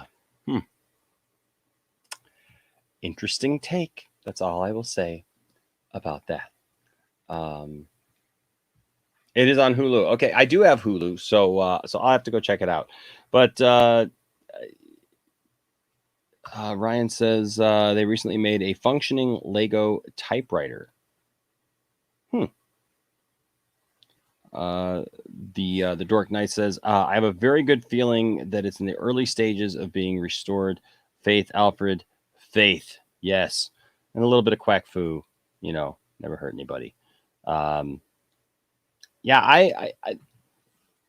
I wish that they would have made a sequel to it, because it is Batman. It is, I like anything that keeps DC out in the public vernacular, keeps people watching, keeps people interested in that.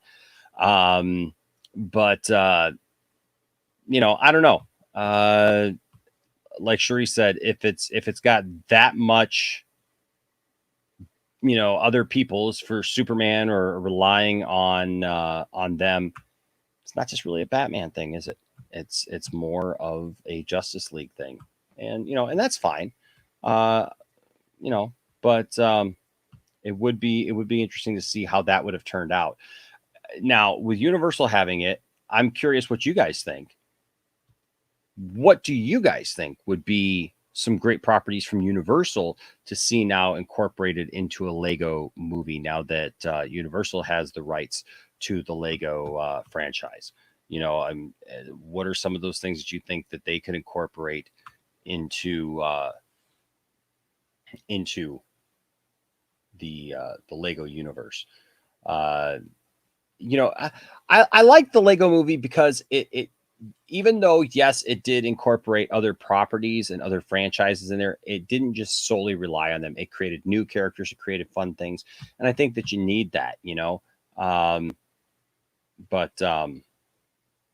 Lego Fast and the Furious, Lego Jurassic Park. Yep. I think that would be great. Kind of like the Flash movie won't be a Flash movie. You're right, Bat Dan. Oh, you're right. Oh, you're for sure right. Peter Rabbit's Fender says the Lego Mummy. That would have been good. For sure. Let's see who else. The Dark Knight. I'm kind of sad that WB lost the animation rights to it as well. Lego Shrek. Now, what do you think about Shrek, Bad Dan? I mean, what do you guys think about Shrek? Do you think that Shrek is kind of dead at this point? I mean, I don't know that I don't think that they have any plans really right now to do any more Shrek. I know that there was ideas for a while to kind of reboot it and get it going again. Kind of do a soft reboot or whatever. I don't know. I think Shrek was one of those things. I'll give you my hot take on it. I was never a big fan of Shrek. There's stuff in Shrek that I like, but I'm not a huge fan of Shrek. I think there are funny jokes in it, but I don't think I ever found it as funny as a lot of other people did. And I think part of it was like, I didn't want my son watching it at a real young age because I felt like there were some things in it that were too far above, too far advanced for him, so I could appreciate them as an adult. And if he had been a little bit older at the time, would have been fine. But, I didn't, at the time I wasn't there. The Lego 50 Shades. Can you imagine? I'm sure there's somebody on YouTube right now that has that. I'm absolutely sure of it.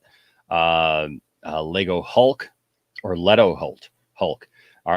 Was that a slip of the tongue, Bradley? Or are you saying that you want Jared Leto to be the Hulk?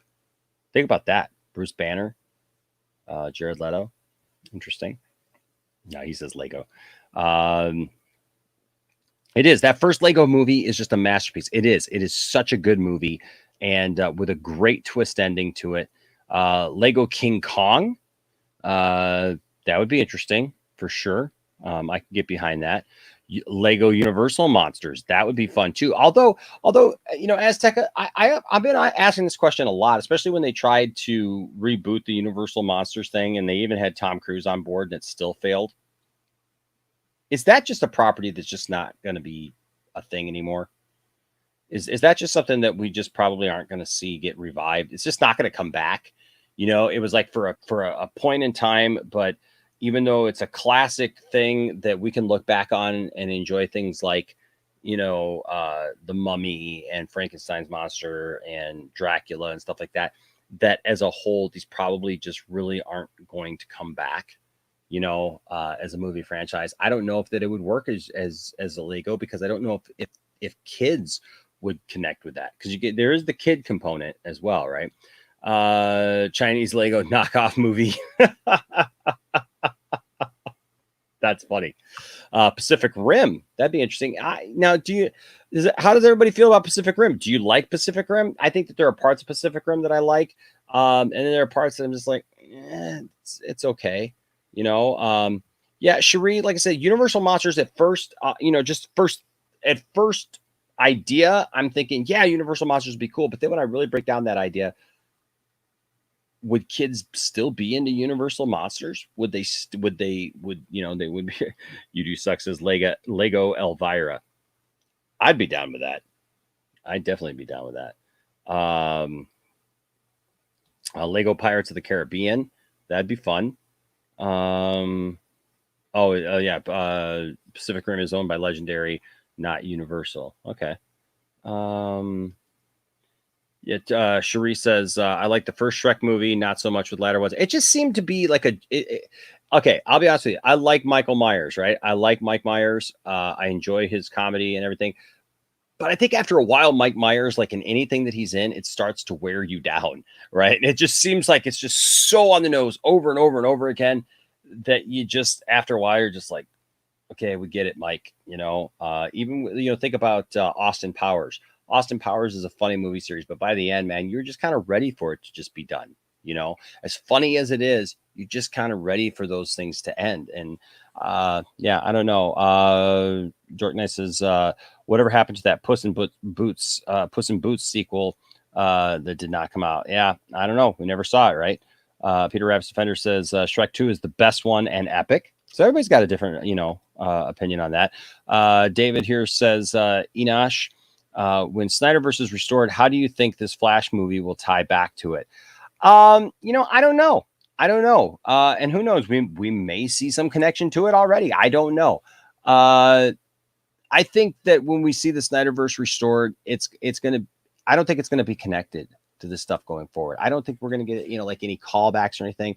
I think that it's just gonna be allowed to play out in its own universe, separate from what Warner Brothers is going forward with, and that's fine with me. I don't care about whatever they do going forward. Like I feel like I could watch it. Look, I saw today even people still touting that you cannot be excited about the rest of the DC slate and be a Snyder fan. I don't agree with that. I just don't agree with that. I'm a DC fan. And I want to see Zack Snyder's vision completed, like a lot of people do. And I will fight for that tooth and nail. And I have all the optimism in the world that it'll happen, but I don't need it to take over all that universe again. I mean, it'd be awesome, but I don't need it to. It can exist as its own thing. It can exist as its own thing. And I'd be fine with that. So, Lego Flash Gordon, that'd be interesting. Flash Gordon is another property that it seems like that needs to be done well again too, doesn't it? That needs to be done well.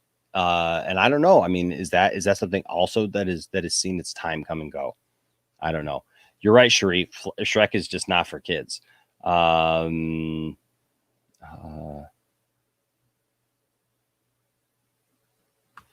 Bradley says if they won't make a live action Hulk, make a Lego movie. I don't know what the rights are with that, as far as that goes, but Lego The Shining, that's funny. Damon here says spin-off TV show with Puss in Boots, but I lost my interest after Shrek 3. Lego Wolfman. Does Lego Wolfman have Nards? Interesting. Yes, anything with Leto, I'll take it for sure. Ryan Hartwell says, I love Shrek 2. Shrek may have set the standard for some animated films at the time, but the sequel was a huge improvement. Lego Doctor Who. That would be cool. Lego Batman 2 with Universal and WB co-producing. Could happen. Angie says, ugh, that Tom Cruise mummy hurt my feelings. Ryan says, I missed the 2D. There was more passion and heart. I'm sorry, Ryan doesn't say that. Mary says that too, Ryan. Dortmund says, The Invisible Man is the start of the new Monsterverse. Are you talking about that new one that just popped up not too long ago? Because I don't know that's a start to that. And hey, look who's joining us, ladies and gentlemen. It is William the Wise. What's up, William? How you doing? You're all alone tonight. Well, what happened? I know, man. It's just me. I know. Everybody, I've spoiled everybody. Everybody's used to coming in. I have a full panel and everything, but it's just me talking about stuff I love with all my friends in the chat. And then Jarbo came in and said a bunch of inappropriate said. What's that, sir? Was that Loki come on tonight, or is that tomorrow night? Nope, Loki comes on tonight. So so I'm just kind of going through some stories here of stuff that was going on. We were just talking about Lego Batman and the ideas that they had for Lego Batman before they ended up selling the rights ultimately to Universal. So yeah, I just never knew. That just never took off in the way that I think they really wanted it to. I mean, I know a lot of people who liked it, but the numbers just never really backed up any further investment in it on GC's side or the Warner Brothers side. So I don't know if that would have taken place under the new regime. Maybe they could have made it work, but the old regime didn't. That was a decision from the past guys, or soon to be past guys. But yeah. I asked this question of the chat. I'll ask you. When it comes to Universal monsters, the classic Universal monsters, right? Do you think that that's a property that's just seen its day and this really is never going to come back again? Or do you see a way that they could still revive that? Yeah, I think there's a way they can revive it. It's really easy. And the way that they've done it is with Blumhouse. The problem with the way they were doing it before, and the way a lot of movies are doing it before, is they start out with these huge budgets, and that puts a lot of pressure and strain on the production. Whereas you go with the Invisible Man that Blumhouse production put out, that was a $7 million movie. They made that movie for $7 to $9 million. So the stress on all involved isn't as bad, and it gives you a little bit more creative freedom because you're going to make your money back. The movie made what, 90 to 125 million.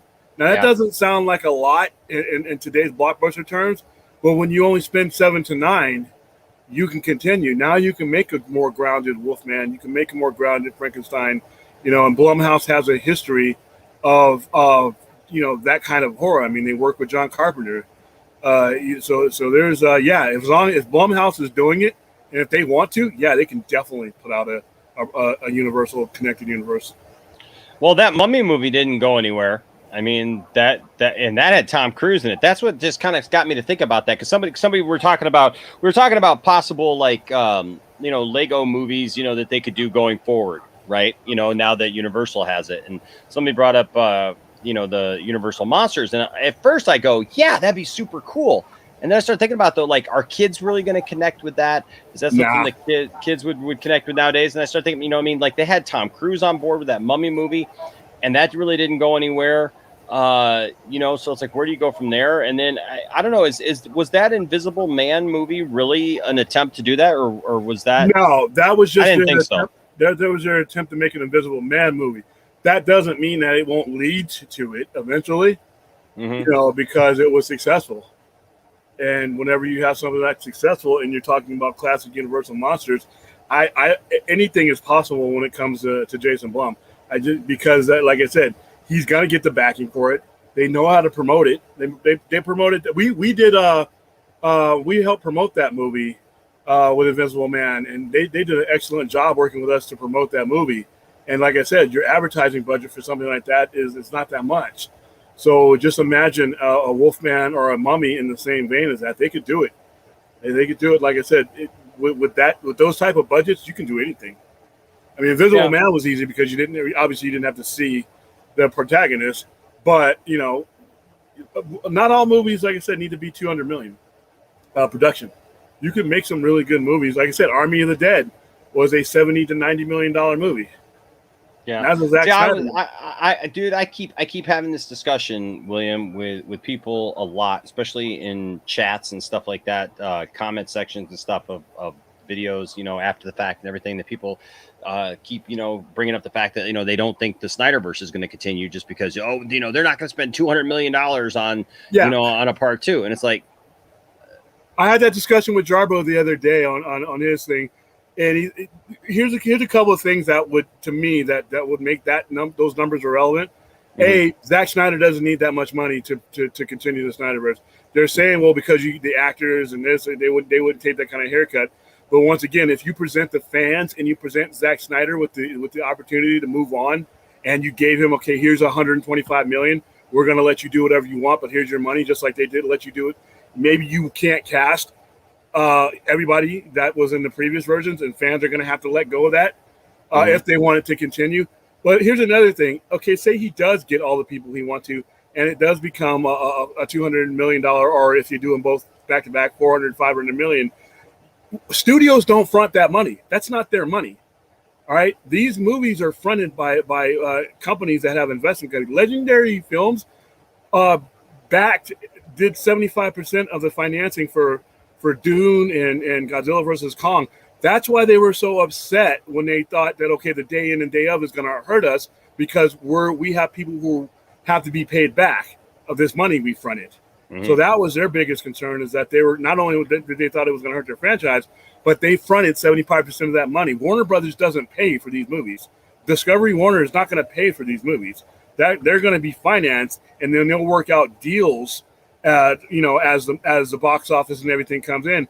And in certain things, when it comes to streaming, it's not necessarily going to be box office. It'll be legacy deals, or when these things get signed up for syndication. So when you see something on TBS, TNT. So if you didn't make your money up front as somebody who invested into this movie, you're going to make your money back because you're signing contracts with merchandising and everything else. So the budget's not relevant when you figure that the studios, not just Warner Brothers, any of these movies are made on borrowed money. And that's why there was such a pressure to get these movies on streaming or in some type of way on demand, because people are like, we should wait for the movie theaters open. You have to see this in a theater. But if you're the guy who invested the money, not only the guy who invested the money, but the people who have to pay it back, who are the studios, you're paying interest now on a movie that sat for a year or two. So this is all borrowed money. But if you're the new guys coming in and you have an IP like Superman and Zack Snyder and all that, you can convince people to put up the money for that. And they'll make their money back. They'll make their money back through several different revenue streams. So that budget argument really doesn't. It's not consistent with the way movies are made today. That's any movie. I hear you. Now I have a question for you. Have you been watching Lois and Superman at all? A little bit. I just haven't had the time. I've been wanting to dive in deeper. I liked the first couple episodes that I saw. A lot of people have spoiled it for me throughout most of the things, so I will watch it even though I know some of the mystery characters and that one mystery character that comes in. Well, I don't want to spoil it for you, but I do want to ask you in the chats of this. So after just seeing like tonight's episode, they keep dropping names and hints from things, William, that have to do with the death and return of Superman storyline. Okay. Ooh, I heard that. Yeah. That's a mistake. I don't know. There's been a lot of people over time that have been asking for a live action version of that. I don't know if a TV show is the right place to do that. But I don't know that you can do it in a movie because a movie has a limited scope. So, I mean, when I think about the comics, as a whole, and the comics is what got me into collecting comics was that series, The Return of Superman, especially. I mean, that took place over like a year. Right. So there you had to have this build up to it. It was a story that was moving forward. I don't know. I'm starting to think that maybe a TV show is the place where we finally get that story done right. I mean, especially with some of these characters that have been introduced. I mean, like, and I don't want to spoil anything for you, but I mean, it's kind of out there. I mean, that's fine. I'm going to watch it anyway. I mean, they've brought John Henry Irons into it. Right. And then today they brought the Eradicator into it. And that's two. And we already know, I mean, and if this is the Supergirl universe, Hank Henshaw already exists in the Supergirl universe. So I mean, really that's just the thing. I mean, and so Cyborg Superman, we've already kind of seen that. I mean, now they kind of did it in a weird chintzy way when they had him saying, you can call me Cyborg Superman. Well, why? When he said that on Supergirl, I just about put my fist right through my television because I was like, why would they call you Cyborg Superman? You don't look like Superman. You're not dressed like Superman. You're nothing. Like, why would they call you that? There was a reason why they called Hank Henshaw Cyborg Superman. But there's three.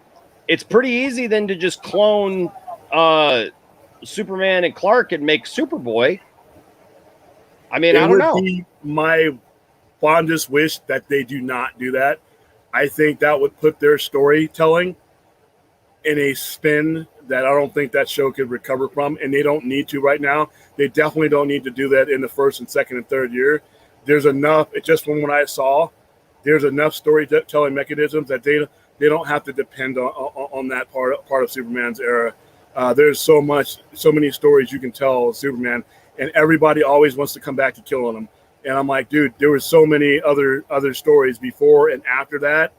There's a lot of stories that you could tell. They've touched bases with things like alternate universes and the Crisis. I would love to see them tell a story with the Pocket Universe and things that happen as a result of the Pocket Universe. If you're ever going to bring in a Superboy, let's bring in a Superboy like they did in Action Comics 591 and Legion of Superheroes 37. Let's tell that kind of story that gets people into that.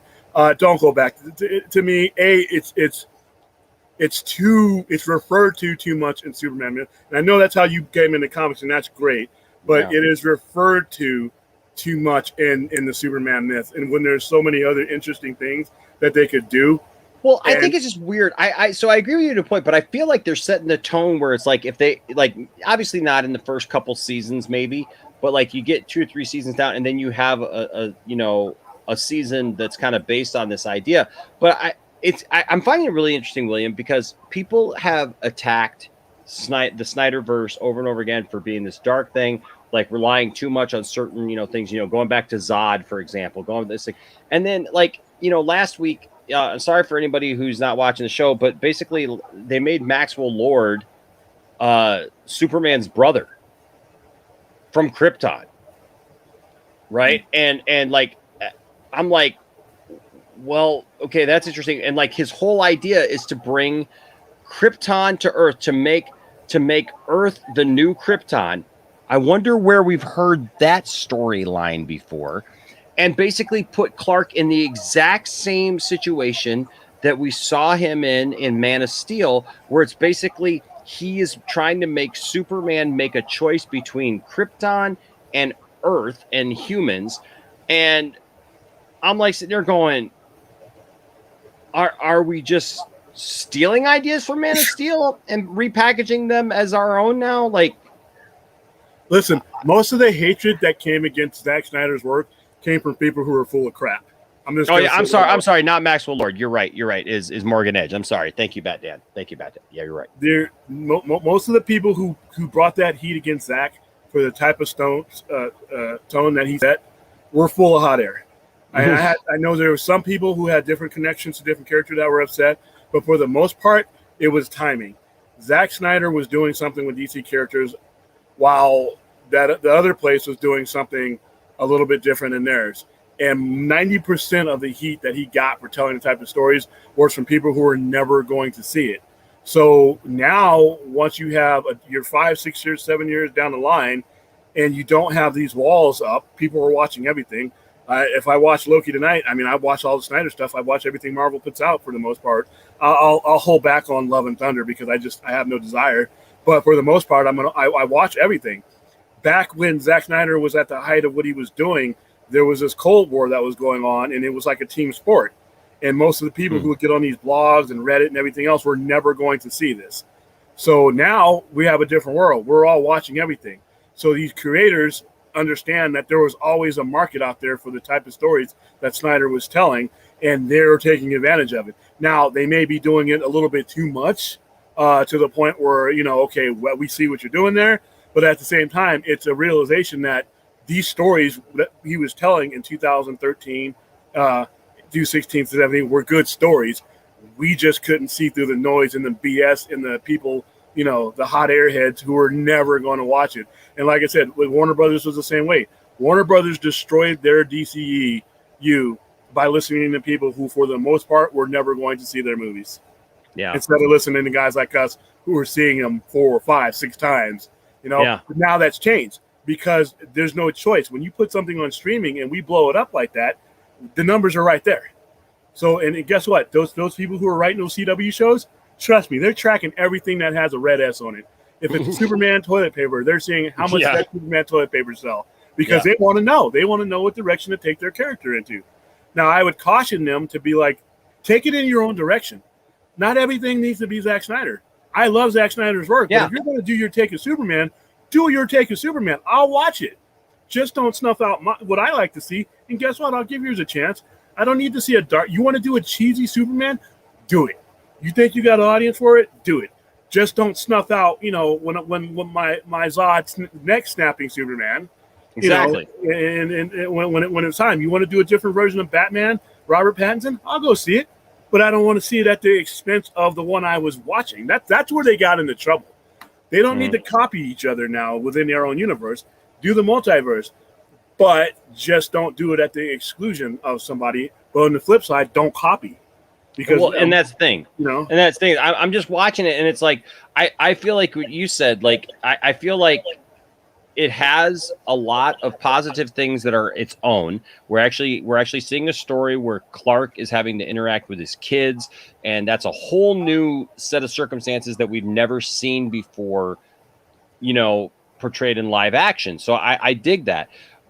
Now Jimmy has a question, has a statement here, and I would say this, Jimmy. I would normally agree with you because he says, well, I doubt we'll see Doomsday or even Zod ever on this show since it was already established last year during the crossover that he has fought and beat them already. That sounds good, except for the fact that pretty much this show has ignored everything to do with CW lore and history so far. It's acted like Supergirl, the show has just not existed. Thank you. Yeah. Well, yeah, and I'm happy for that. Trust me. But like everything that you're talking about there, Jimmy, like those were on crossovers and had to do with like Supergirl. So I don't know that they would continue that because I think that they're using the Crisis on Infinite Earths thing as a way of just basically saying, well, we'll do whatever we want to now with this character. And if it means, you know, if we want to put him in a situation that we thought that he had already faced or been in or whatever. I mean, look, he didn't have kids either. Remember, Jimmy? Like he had Jonathan was a baby after Crisis on Infinite Earths. And then all of a sudden this happened and it jumps and now they're teenagers. They're established. There's two of them. They're twins. You know, so there's a lot of stuff that's different. So I don't know that I would say never on Doomsday or even Zod because now Morgan Edge is basically a stand-in for Zod. I mean, he's got a black outfit with a white symbol on his chest, and he's talking like Zod. He's got an English accent. He's basically fighting Superman the exact same way. He's putting together an army of Kryptonians trying to turn Superman evil. There's a premonition of Superman in the black suit even. I mean, that was the whole thing with John Henry Irons. John Henry Irons came from the multiverse and from a world where this already happened, the same exact thing, and Superman turned evil, wore the black suit, you know, and that was the black suit Superman we saw. So I don't know, man. There's a lot that they could do, and there's a potential for this show, especially it has a potential. People are always thinking about reboot the CW. Be honest with you, I think they're kind of doing it with this show because it's on the CW. But it's going in a direction that is not the tone of the previous, what the previous CW was. Yeah. And like I said, I would love to see Daxamites. And I mean, there's a whole bunch of things. The Superman universe is big and it's vast. I don't want to see Doomsday ever again. I don't want to see Doomsday I don't want to see him in a cartoon anymore. I don't want to see him on the screen anymore. I don't want to see any version of Doomsday.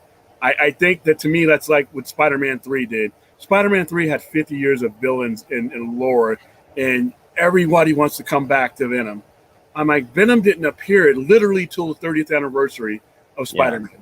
Yeah. And all these enemies that you have, and you always want to come back to that one.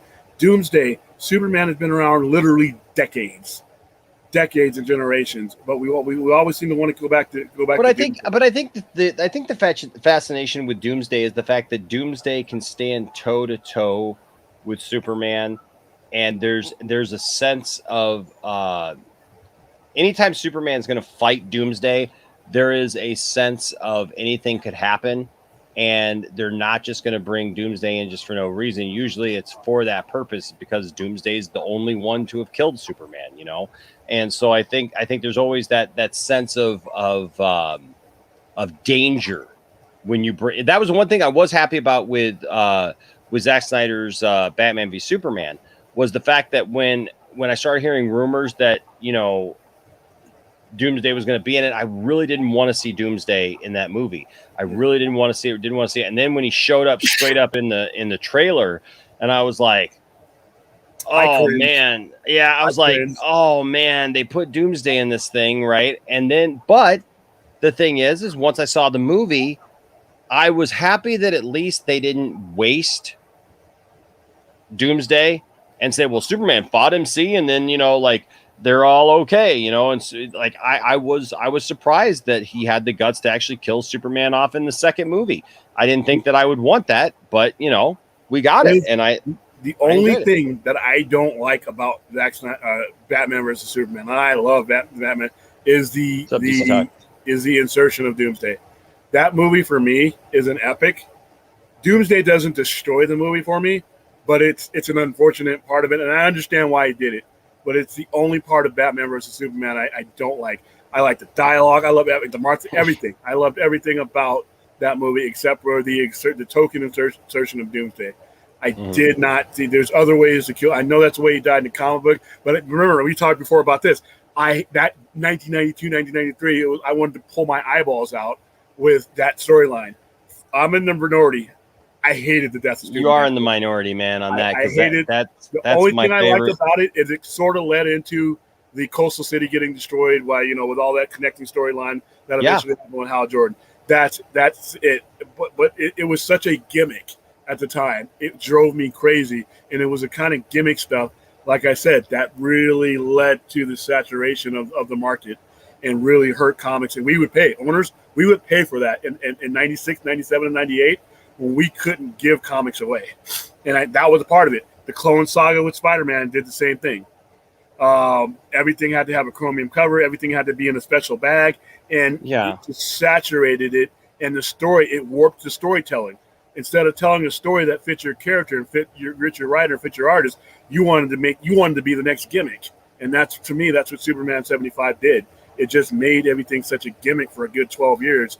And I'm happy for the people who bought into the industry with it, that jumped on. But like I said, I want to move away from gimmick Superman.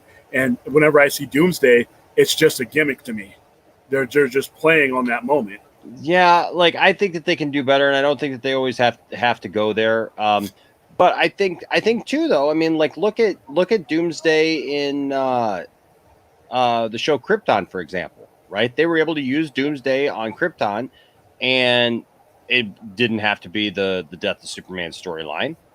There were other comics. There were other comics and storylines that dealt with Doomsday that came afterwards. That got beyond that, so I don't know. I think it's possible. They didn't really. Krypton was a great show. It didn't get its due. But that when I saw they were bringing in Doomsday, I'm like, okay, if they had decided not to bring in Doomsday, that show would have been fine. The need to bring in Doomsday, especially in that show where there's not even a Superman, is just a tough job. Once again, Brainiac. That's a character that's not used enough. And sure. I loved what they were doing with him in Krypton. I think that needs to be one of Superman's main villains going forward. But yeah, like I said, Superman and Lois has the potential to really be a great show. I just hope they don't go for the old standbys. Yeah, and I think everybody wants Brainiac. I don't know why DC can't get their act together and give us Brainiac on the big screen, because everybody poor management. That's going that's going to bring in Brainiac. That takes storytelling that they don't appreciate right now. They don't appreciate the type of storyline that they would need to bring in a complex character like Brainiac, to really bring in characters that we talked about, parallel universe, pocket universe. Why not the Time Trapper? By now, the fact that we haven't seen a proper Time Trapper type character with a Crisis on Infinite Earth, with a mention of a multiverse, with a mention of time travel every damn year, we haven't seen a Time Trapper. One of the oldest villains DC has. There's a whole bunch of stuff that they could do, with the Justice Society. I mean, a lot of stuff that they could do. A lot of characters that they could bring in. The Spectre. I mean, for real. Bring in the Spectre, especially with Superman. If you're going to do the CW versions of a lot of my favorite characters have made me vomit. Like we've already explained, Darkseid, that was dumb. I thought it was dumb. But with this Superman, you could bring them all in with the proper tone and the consistency that they deserve, and make me forget about the CW. Real quick here. Cherie, thank you so much for being here tonight. Always love you. And yes, I will give Tiffany a hug for you. And thank you for being here. And hopefully you can catch up tomorrow on the rest of our conversation, whatever else we talk about tonight. But thank you for being here. And then as one nerd lady goes, here comes another one. Amparo just joined the chat. So good. The greatest accent on the internet, boy. Bring her back on. Bring her live. Oh my goodness, Amparo. William's got a little bit of a crush. Got to do that ASMR with her voice. But yeah, there's just a lot. I mean, there's a lot of characters that Superman can bring in, and I'm talking like long-term story arcs, You know, I mean, with different types of characters. I would like to see a Green Lantern on that show at some point. And just because you put a Green Lantern on that show, guess what? You can still use them on your HBO Max show, and you can still use them in. No, William, you can't do that, man. You can't Green Lanterns. You can't do that. If you have a Green Lantern, you can only use one Green Lantern, and they don't qualify for the multiverse, dude. Yeah, it's even though there's 3,600 of them spread around the galaxy. No, just one, man. You can only have one, and yes, no, that I'll be so glad work. when this merger is official, or when the decision makers, because some of the decision makings are not knowing what the Flash can do, not understanding the Flash's time travel abilities.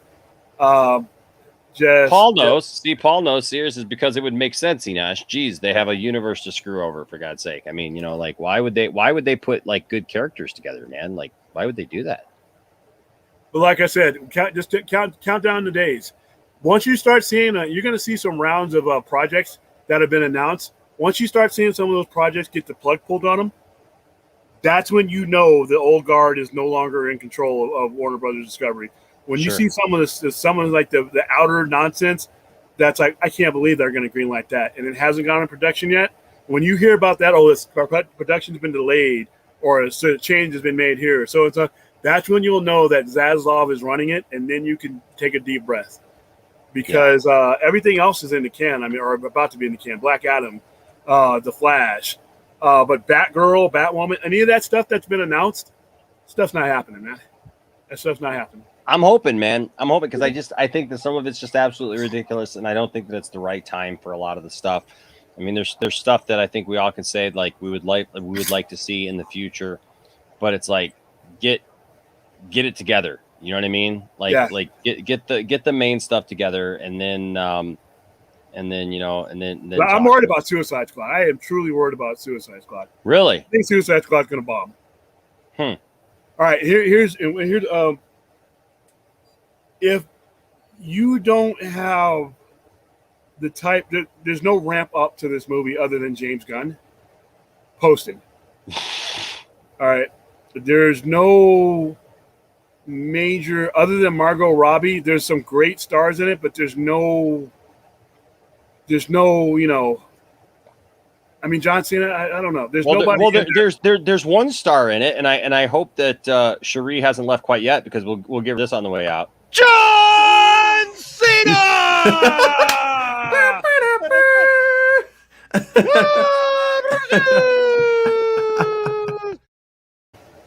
I don't know, man. I'm worried about that movie. I'm worried about that movie, and I don't think it's going to have to do with HBO Max hurting it, because I just don't. It may not, you know, it's third level characters removed. And I think the first one did well because of Harley Quinn, because it was connected to a universe that we had already established. You bought in a Joker, you bought in Batman was in that movie, and that movie was supposed to be heavily connected to something that we had invested years. This movie's kind of out on its own. And when Mortal Kombat didn't do well, certain movies that I thought would do well, even if they weren't any good, aren't doing as well as they should be. And now it's a superhero movie with no major superheroes. This time around, that's not connected to anything. Like I said, you could pull 658, 700 million off of the original Suicide Squad, but you connected it, you know, heavily to that universe. Is this one gonna do well? Yeah. I mean, I don't know. And then you got Doom. I don't know. I think that there's going to be people who go see it strictly because of James Gunn. You know, at this point, I think that some Marvel fanboys will go see it because it's James Gunn. You know, like Jimmy says here, Suicide Squad is pretty much going to end up being the DC version of Guardians of the Galaxy. I hope that it's good. Which one? Which one? Because if it's 2.0, I hope not. Yeah, no, I hear you. I hear you with that. I hope that it's good. I really do. Guardians of the Galaxy was connected to the Infinity Saga. If you'd have released Guardians of the Galaxy on its own without the Infinity Saga behind it, does that, you know? I don't know if that's that probably makes Howard the Duck money. And I'm not saying that just to make fun of Howard the Duck, but you take that movie, you take it away from the build-up. Mm-hmm. Does that movie do anything beyond maybe mediocre? Is it even greenlit without the Infinity Saga? So to the comparison to what you can do with Suicide Squad. Now, if we were talking about connecting it to what we had already been built up, if we were connecting it to Zack Snyder's Justice League and we were doing a spin-off version of that, or we were putting some familiar characters in there, and it was maybe, but I don't know if these one-offs are going to do what Warner Brothers wants them to do. Yeah. No, I don't think that they are. I think that if we go back to this thing of trying to get it to, like do these one at a time things where it's just going to, somehow magically build up a universe again. Look, anytime you stop and start up again, it's much easier once you have momentum to keep rolling than it is to bring everything to a crashing halt and then go again. But one thing I do have a lot of faith in, though, I'll be honest with you, is Black Adam. That's going to be their $1 billion hit.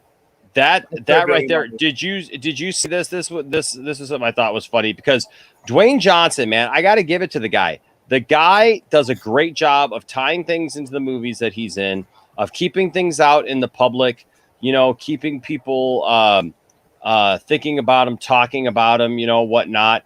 And so there was a picture that came out of Zachary Levi and Aldous Hodge at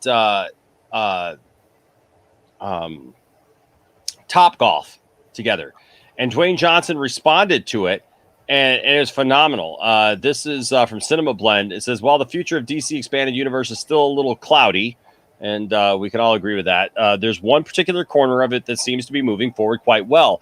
Following the success of Shazam, that film is getting a direct sequel as well as an apparent prequel in Dwayne Johnson's Black Adam. While we expect some of these characters to likely clash on screen at some point in the future, the two films are already doing battle on the driving range, and The Rock wants to be sure that Team Black Adam represents. Aldous Hodge, who will play the role of Hawkman in the upcoming Black Adam movie, recently shared on Instagram that he and Shazam actor Zachary Levi met up at a Top Golf location somewhere to hang out and hit some golf balls. It looks like the pair had a lot of fun. Based on a comment on Levi's Instagram, it sounds like Hodge had the better night of the two. While the game was probably quite friendly, one person is apparently taking it all very seriously, and that's Dwayne Johnson. So here's the picture right here of Hawkman and Zachary Levi, Shazam, at Top Golf, which, by the way, that's a really cool picture. I mean, how cool would that be to be at Top Golf and, like, see those guys, like, next to you, man? Like, it'd be awesome. H Bart's here with a $2 super chat, says Gunn hates Snyder fabs. Well, my concern about Suicide Squad is that so far the promotion is from the beautiful, wonderful mind of James Gunn. Okay, but what's the movie about? You know what I mean? What's it about? Tell me what it's about. Why should I care about it? Exactly. That's been the biggest thing. And It might be a great movie. Now, here, what you got here on this picture here? What is the biggest difference between Black Adam and everything else that we've had to endure? The person that has the power. Dwayne Johnson has the power here. He has the leverage here. He is what's going to make this movie their hit. They really are not going to touch him at this point. No, they're letting him do what he wants to do, which I think is important. If he does it, he walks. All right. So when you have that type of leverage, you're now seeing what a blockbuster can ramp up. And now, when does Black Adam get released? 2022? Yes. I'm hearing more about Black Adam than I've heard about Suicide Squad, and that gets released in August. So that's what worries me. And The Rock is a promoter. The Rock built a career on promoting things. This is a guy who had this, who main evented pay-per-views and had to sell you on the fact that to pay for whoever he was fighting. It was The Rock that ramped you up to that. just the promotion that's going into Suicide Squad. I don't know if it's going to be what they. And plus, what is success for Warner Brothers? They seem to not know what success is. I mean, well, that's the weird thing. 858 million wasn't enough for those guys. That's what I understand. Shazam, it talks about here that Shazam was a success, that's great. It was, but yeah, that's great. I mean, given what it was, yeah, I get it. But like you just said, like Batman v Superman made almost $900 million. Yeah, there had to have been more profit, I think, in that movie. They're always going to tout Shazam as a success because it was the first movie that they pushed past the Snyderverse, and that's when those guys assumed the throne. Shazam, but it's movie math, dude. It's movie math. It doesn't make any sense. Well, it's perception. It's Emmerich. We just did a story last week about Toby Emmerich and his movie math crap, and like that's why Warner Brothers still claims a loss on Batman '89 off that initial Batman movie. They still claim a loss on that, which makes no sense to me because, dude, all of us who were around and were of age when that movie came out in '89, dude, Batmania was in full swing. You couldn't keep things with Batman on the shelf. Yeah, everybody had that logo. Everybody. Dude, anybody who had that logo, anything. I mean, T-shirts were flying out the show. I had to settle for a teal Batman shirt with just the regular logo on it because I could not find a black logoed Batman shirt in the store. I mean, it was literally everywhere. And that merchandising is something that this current Warner Brothers crew has absolutely failed with. If there's anything, aside from the fact that they meddled and ruined movies and ruined legacies and screwed up and set themselves back, the merchandising aspect, they have failed abysmally on it. And I would hope that the new guys that come on, that when they're, like I said, when they're getting their investors, they say, I want you to put up $500 million for Justice League 2 and 3. I want you to put up this amount of money for Batman versus Deathstroke miniseries. Now, you're not going to make a lot of box office money, but guess what?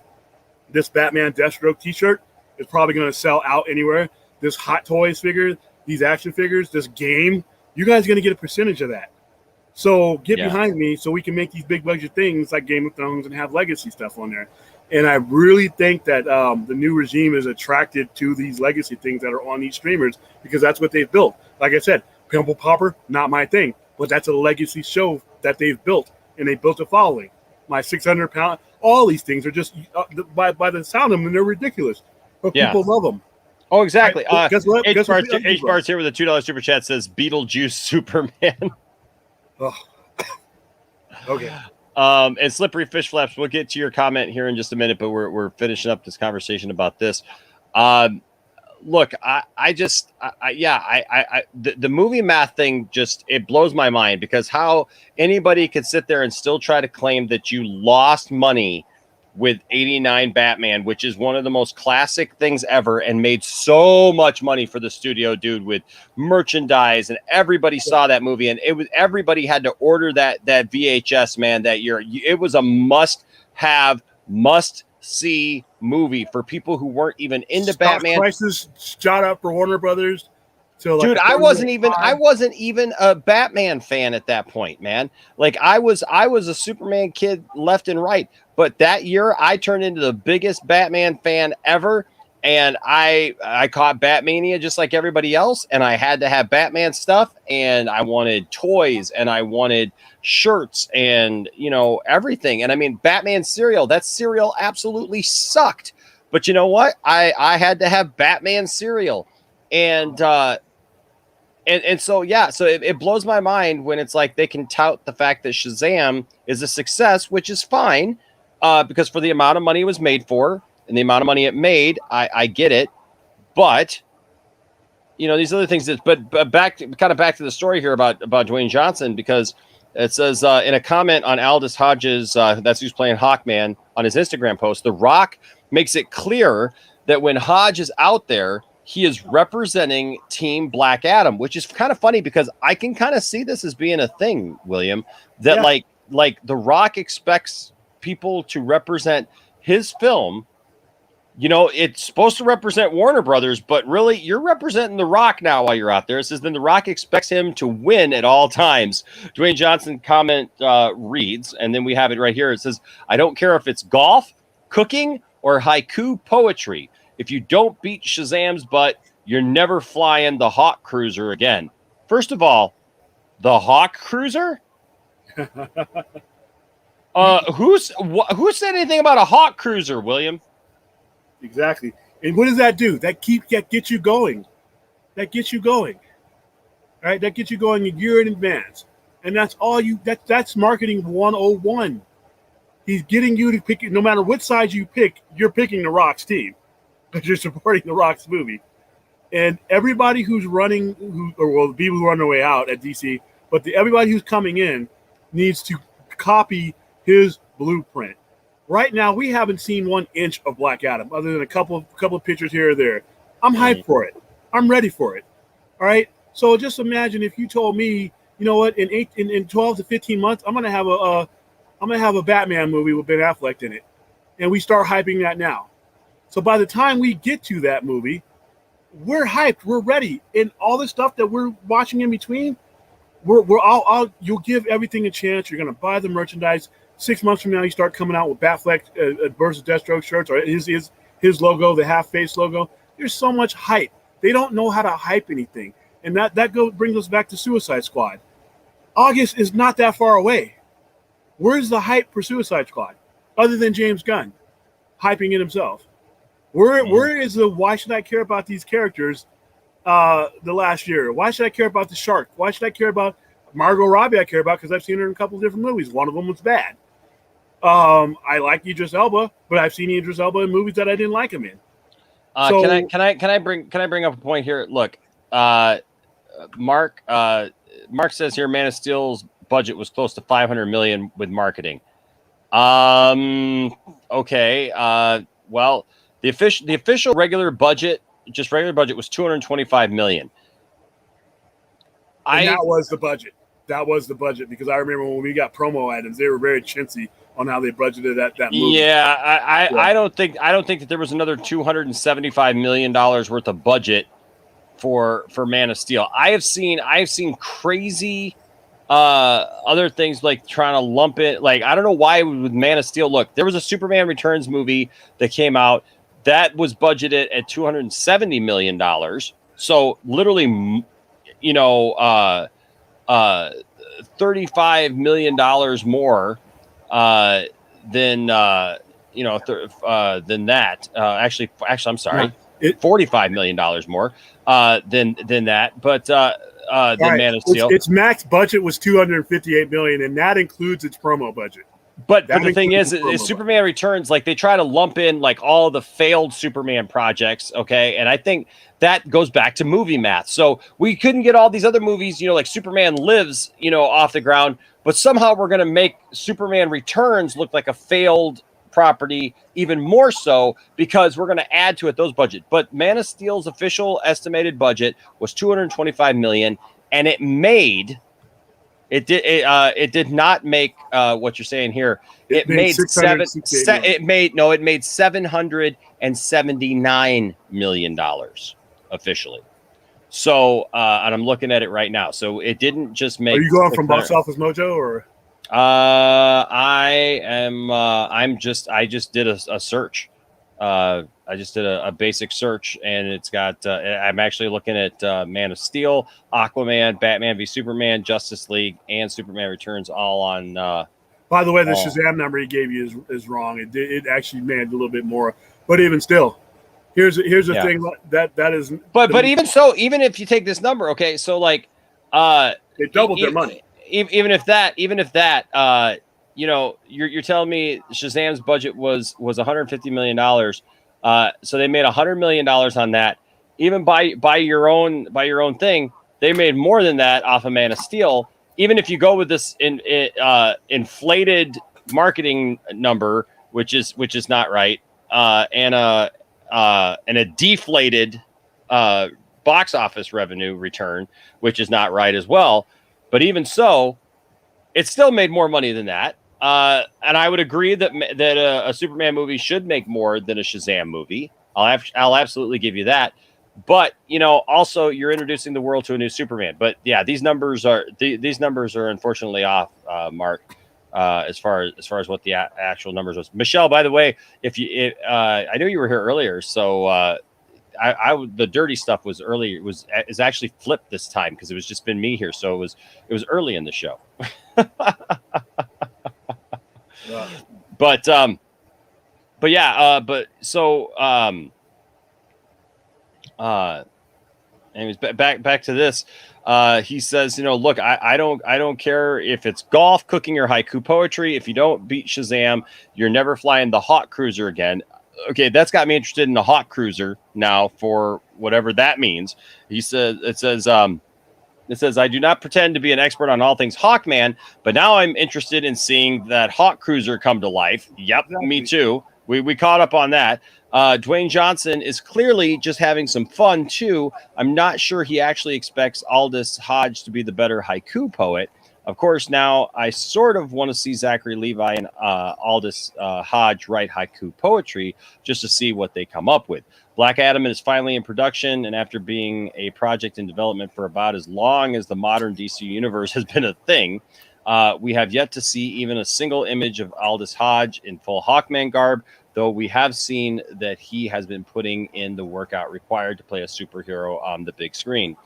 Black Adam was briefly referenced, though not by name, as a man who was given the power of Shazam prior to Billy Batson in the Shazam movie. The impression is that the power was ultimately used for ill rather than good. However, the impression that we're getting from Dwayne Johnson is that Black Adam will see his character as anti-hero, or perhaps one who uses extreme measures to try and do good rather than a full-on villain. We'll find out when the movie arrives next summer. So I can't wait. We will see it. Will we see a cooking or haiku battle between these two before then? We can only hope. But I will just say, I think it's cool that Dwayne takes it, as serious as he does. And this was the post on Instagram. It said, read this in movie announcer voice. In a world where two superheroes collide at Topgolf, an epic battle is on the horizon. Who will conquer?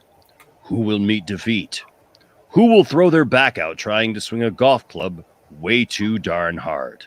Coming to the big screen next summer, Shazam versus Hawkman in Golf is Life. For real, though. So, I don't know, man. It gets me hyped for it. I think I like Shazam, and I'm looking forward to seeing what what this has to offer. So this is the way it's done.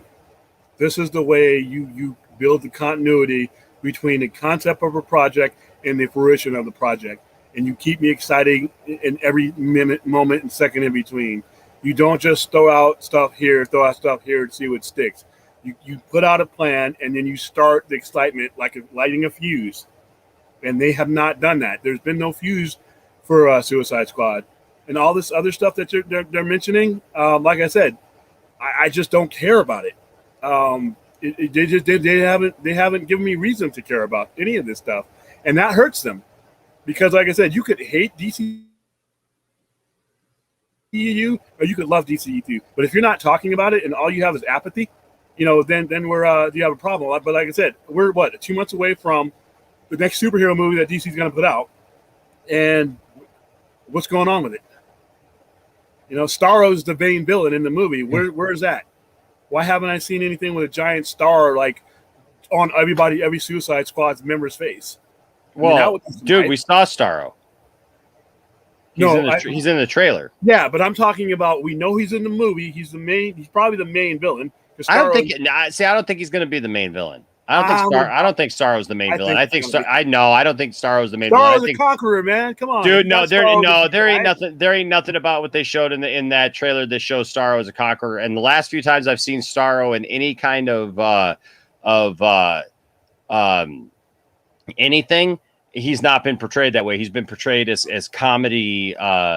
That's in that JLI mess. Yeah, but I'm telling you, man, I guarantee you That's what this is going to be. That's exactly what this is going to be. He's going to be used for comedic purposes, and then we're going to get down to a real villain. They're going to come up against Starro. Maybe that's at the end. Maybe they fight Starro at the end because Starro is like being used by the main villain, whoever that is. But I don't think Starro is using the main.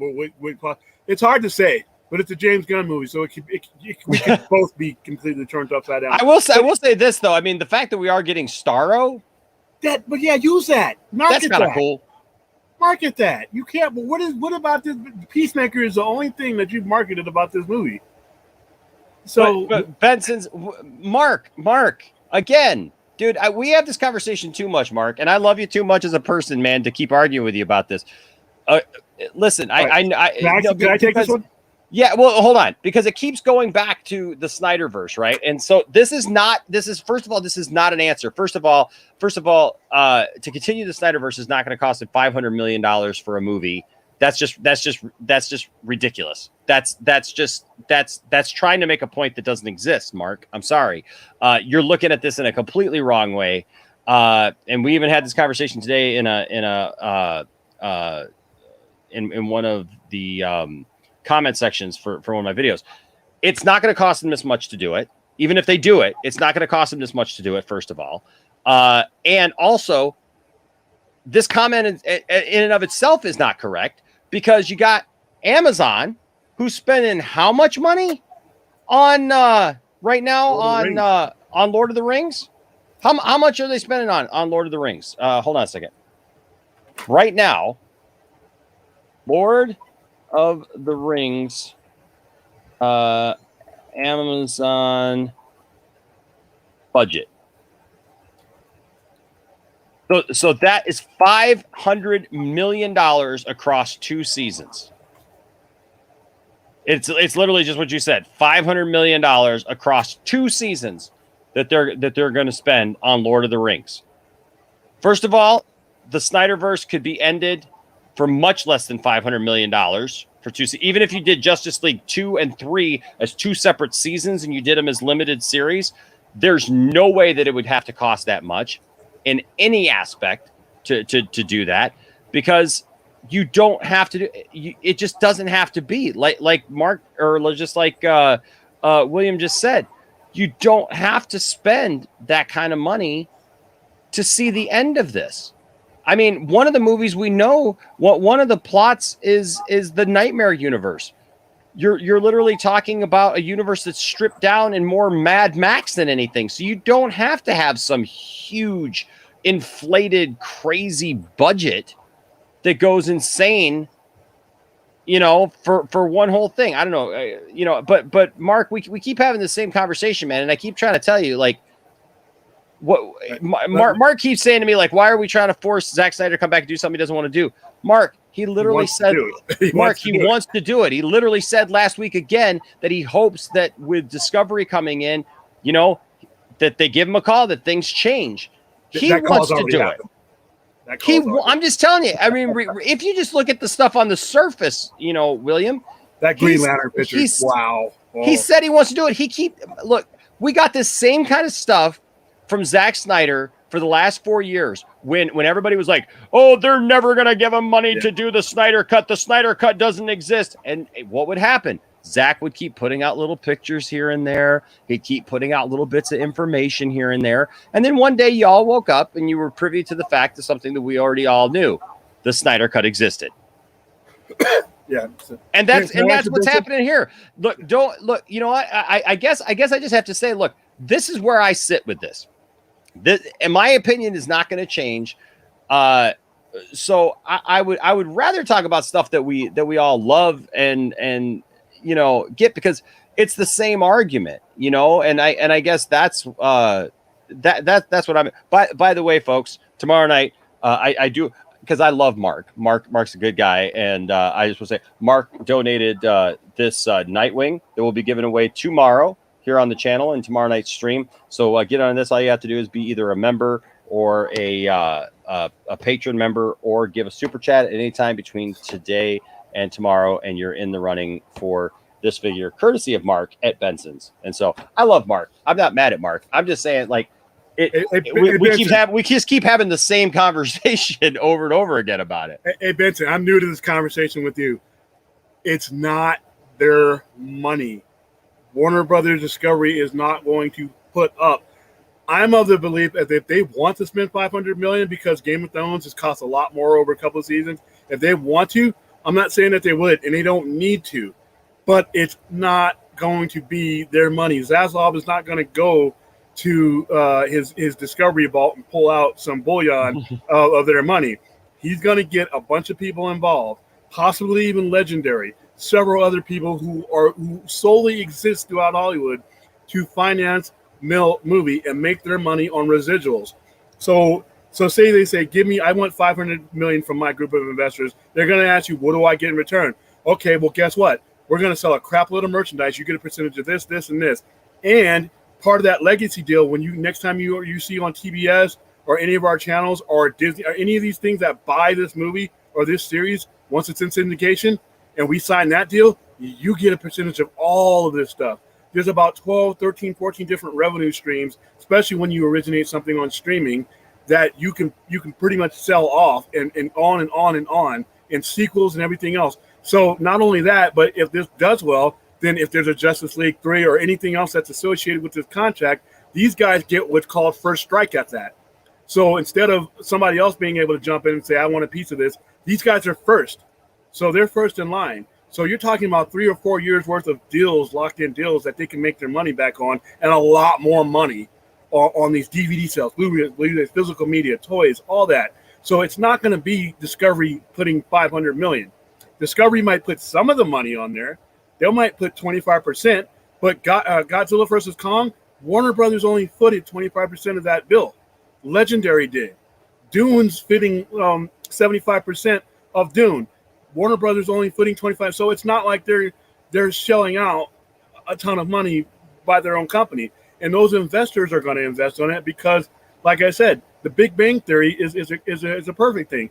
You take any type of TV show or anything like that gets bought up by different networks in different countries and in syndication like that, then you're Avengers. I think a couple months ago, the Avengers Infinity War was on TBS, a company owned by Warner. They paid for that. They paid for the right to show that movie because then they turned around and they got sponsorship dollars. So everybody's making money off of that $500 million that would be put, but almost none of it is coming from Discovery. So that price tag is not going to scare Zaslav because if he's smart, he ain't paying very much of it. So that goes across the board. That's any movie. That's a Marvel movie. That's a Disney movie. That's a DC movie. That's a movie in general. Top Gun 2, any movie you come out, you have a group of investors that front that money for that production, and then they get their money back on the back end. That's it's that simple. So Discovery will not spend $500 million for movies for a stream channel. Yeah, they're not going to have to. Somebody else will gladly do it, just like they do for every major show. Mark, I want to point out, Mark, I have no idea where you're getting that inflated 600. Hold on a second. What are you saying here? Because you're saying two different things, Mark.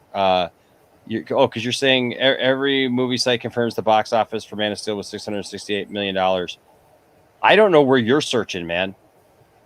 The main one I found that one on was the one I go to, which is Box Office Mojo. And so 668 is roughly, but even give or take 100 million, the amount they spent on it wasn't as much as people say. But like 668 million. Remember the Dark Knight Returns didn't make that a lot of money. They spent a good amount of money on that movie. We were getting promos of the Dark Knight Returns in Iraq. Okay, so that movie was everywhere. So it was profitable.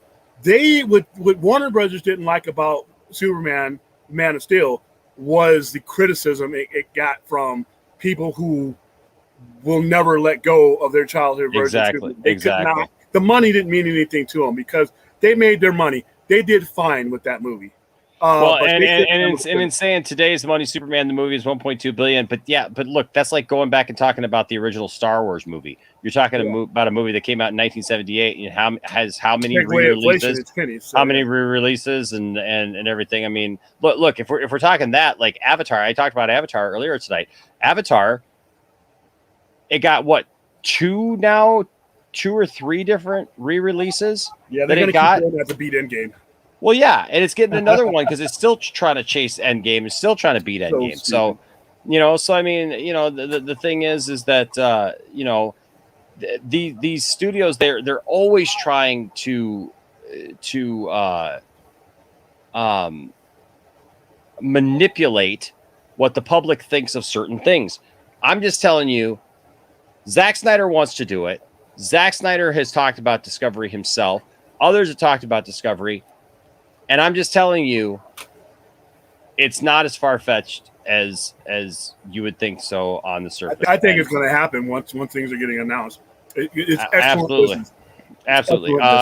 H Barts with another $5 super chat. Thank you, H Barts. Appreciate that, sir. Says, what did William think of Gunn's anti-Snyder comments? James should not be mad. Why not have What did both? he actually say? I didn't see. I heard someone else bring that up to me, but I didn't have a chance to find out exactly what. Yeah, I don't. H Bar, to answer your question, I haven't seen the comments. If you could quote print them or something. Here, let's see. James Gunn anti-Snyder comment. I don't know when they were. Okay, James Gunn comments on Snyderverse fan movement. Is that what we're talking about? Well, that's from May 11th. I don't know if that's the one we're talking about here. I'm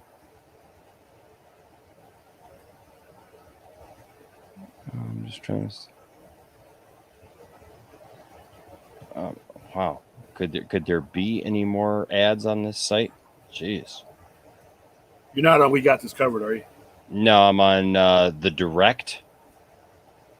Hold on a second. Let me get some of these off here, and then we'll see. Okay.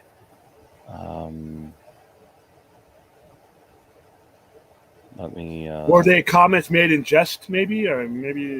I don't know. Let me pull this up, and we can read this. I think that this is the one that they're talking about. If there's another one, let me know. This is all I saw that came up. It just says James Gunn shares his perspective on the Snyderverse. It says in response to Gunn's behind-the-scene Instagram pic, user somebody commented claiming that fans didn't want Peacemaker but rather Zack Snyder projects. Gunn's response: that's not how creativity works. No one asked for The Sopranos, Breaking Bad, or Seinfeld either.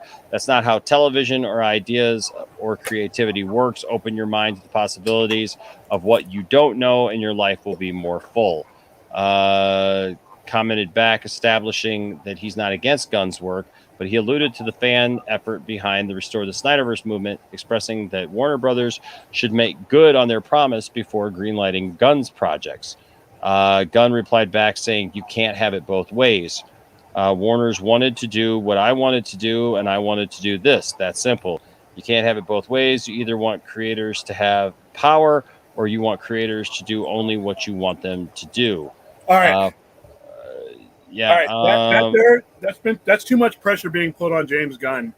That pressure should have been put on Warner Brothers. I mean, you can't really expect him. He's doing his own thing. I may or may not like it, but that's Warner's problem by not. See, and we go back to this. They would give themselves so much goodwill if they would have finished the Snyderverse before we went on to this. But that's not on James Gunn. That's not. You didn't. Yeah. Well, it says here that same person asked. So the studio's actions prevented some creators from realizing their vision, while Gunn has had a different experience. So Gunn says, yes, so imagine if Zach wanted to make a Metamorpho show and you were on here complaining about that. Like I said, you can't have it both ways. My creative choices aren't dictated by the studio, and they aren't dictated by you either. Your actions are hypocritical. Then it was Gunn was then asked whether Zack Snyder's millions of fans are also hypocritical, to which the director responded saying, of course not, and emphasizing that the fans are fighting for a director's choices.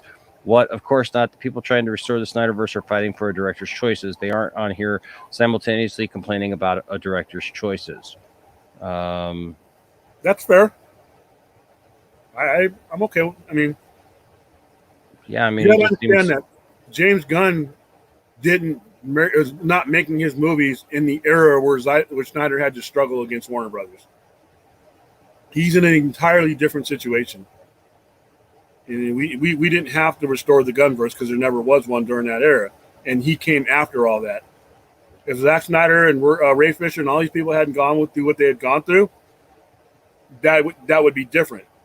But James Gunn didn't have to, he was in a totally different situation. So it's really kind of tough to ask him that question when he's not in that situation. Okay, so here's something interesting that goes on. It says James Gunn reveals Henry Cavill's Superman was hospitalized by Suicide Squad member. This just came out a couple of days ago, so this is from June 14th.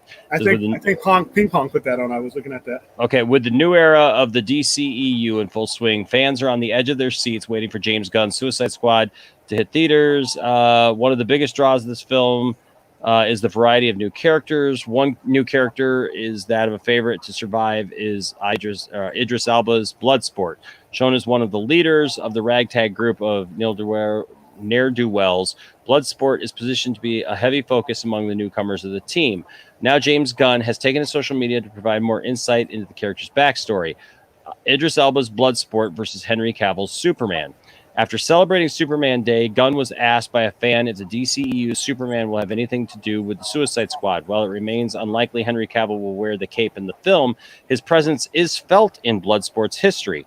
Gunn confirmed that Bloodsport is imprisoned due to his Superman assassination attempt, while mentioning that the villain may not be the bad guy in that situation. Bloodsport is imprisoned for taking him down with a kryptonite bullet. If you believe these covers, he may not be the bad guy in that situation. While followers gasped at the idea of Elba's Bloodsport taking down the Man of Steel, Gunn quickly confirmed that it was not a fatal shot, despite it sending him.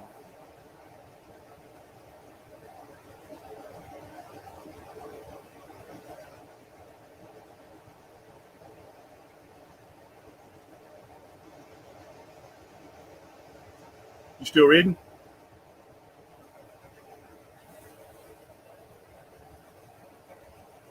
Okay, I'm sorry. I was wondering if I froze or you froze. Yeah, no, I was wondering too when it first came up. But it says, where was I? Okay, so Gunn quickly confirmed that it was not a fatal shot, despite it sending him to a hospital's intensive care unit.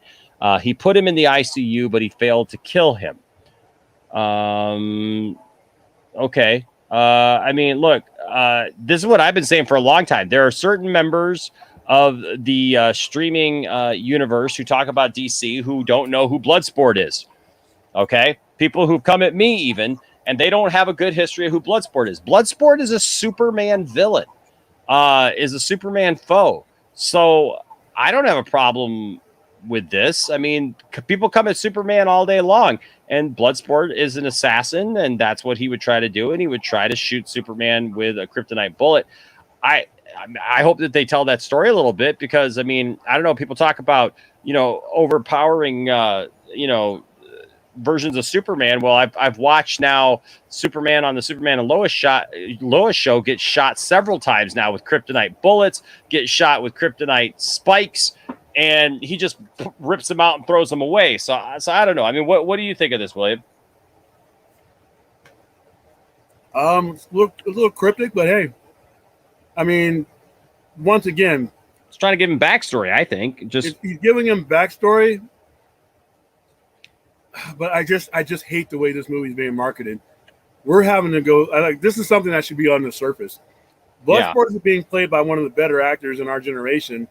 He's playing a major part in it, and I got people who come through my doors that don't know who this guy is. He's about to be a major part of a movie, possibly more movies. I just hate the way they've marketed this close to the game. But this is all good to me. I'd love to see. Like I said, I'm looking forward to Suicide Squad because I think it's going to be a lot of fun, and I have nothing to lose by promoting it and watching it. But in regards to DC Comics movies and everything else, I'm just hoping that despite its marketing, that it finds a way to do well enough to continue whatever momentum we can get. Because I think James Gunn, Zack Snyder had to go get raked through the mud for James Gunn to have the freedom he has in Warner Brothers, because they did not want that look again. One of the reasons why these old crew guys are on their way out is because of the relationships that they've had with their creators. and the ones that they've ruined. I mean, they took years. Rubinoff took 12, 10, 15 years building relationship with guys like Snyder and all these other guys, and the last 7 years they've been ruined. So when they had a chance to snatch up Gunn from Marvel, that was one of the main reasons that he got snatched, because he was with Marvel. They weren't going to do the Snyder type thing that they did with Snyder. They gave him a green light to do whatever he wanted to, because of the fact that look what we just went to with Snyder. Yeah. So H bars. This sounds kind of like what we just read from that article. That he's just kind of saying deal with it. I don't know that he's just saying deal with it. I think he's just saying like, look, I'm just making the movie that I wanted to make. The studio wanted me to make this movie.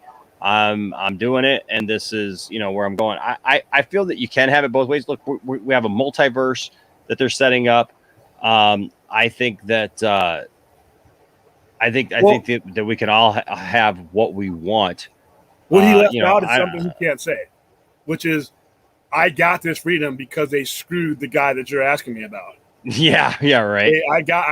They're not touching me because of the fact that the guy that you keep asking me about, they screwed him. But you're asking him to explain a situation that he was never in, and without appreciating the fact that he's not in that situation, because Zack Snyder had to carry the cross for them. Yeah. He had to take the bullets. He had to have our universe jumbled up and screwed up for movies like Black Adam to be made. Muschietti, even though they're screwing with him, I think he's a smart enough director to be able to direct around them. Mm-hmm. And I think he's, with the new regime coming in, by the time that this movie is released, it'll probably be the new regime that's in power. So they're probably going to take a hold of that movie before it's done. So, like I said, and I think this goes to right here. H Bart's the $5 super chat. Thank you. H Bart says no hate towards Gunn, but Warner only let him have freedom to do what he wants to do, basically because he's working with Marvel. So he's got the working with Marvel thing, and then the fact that Warner's took so much flack. Look, Warner's has wanted to tap into that Marvel chemistry, that Marvel thing, right? So that they can have that. And so that's why they brought James Gunn over, because Disney at the time had tossed him to the side. Disney had basically made it clear that they didn't at the time want to do anything with him. They fired him. They let James Gunn go. And look, Warner was smart to pick up somebody like that. Who had that kind of success.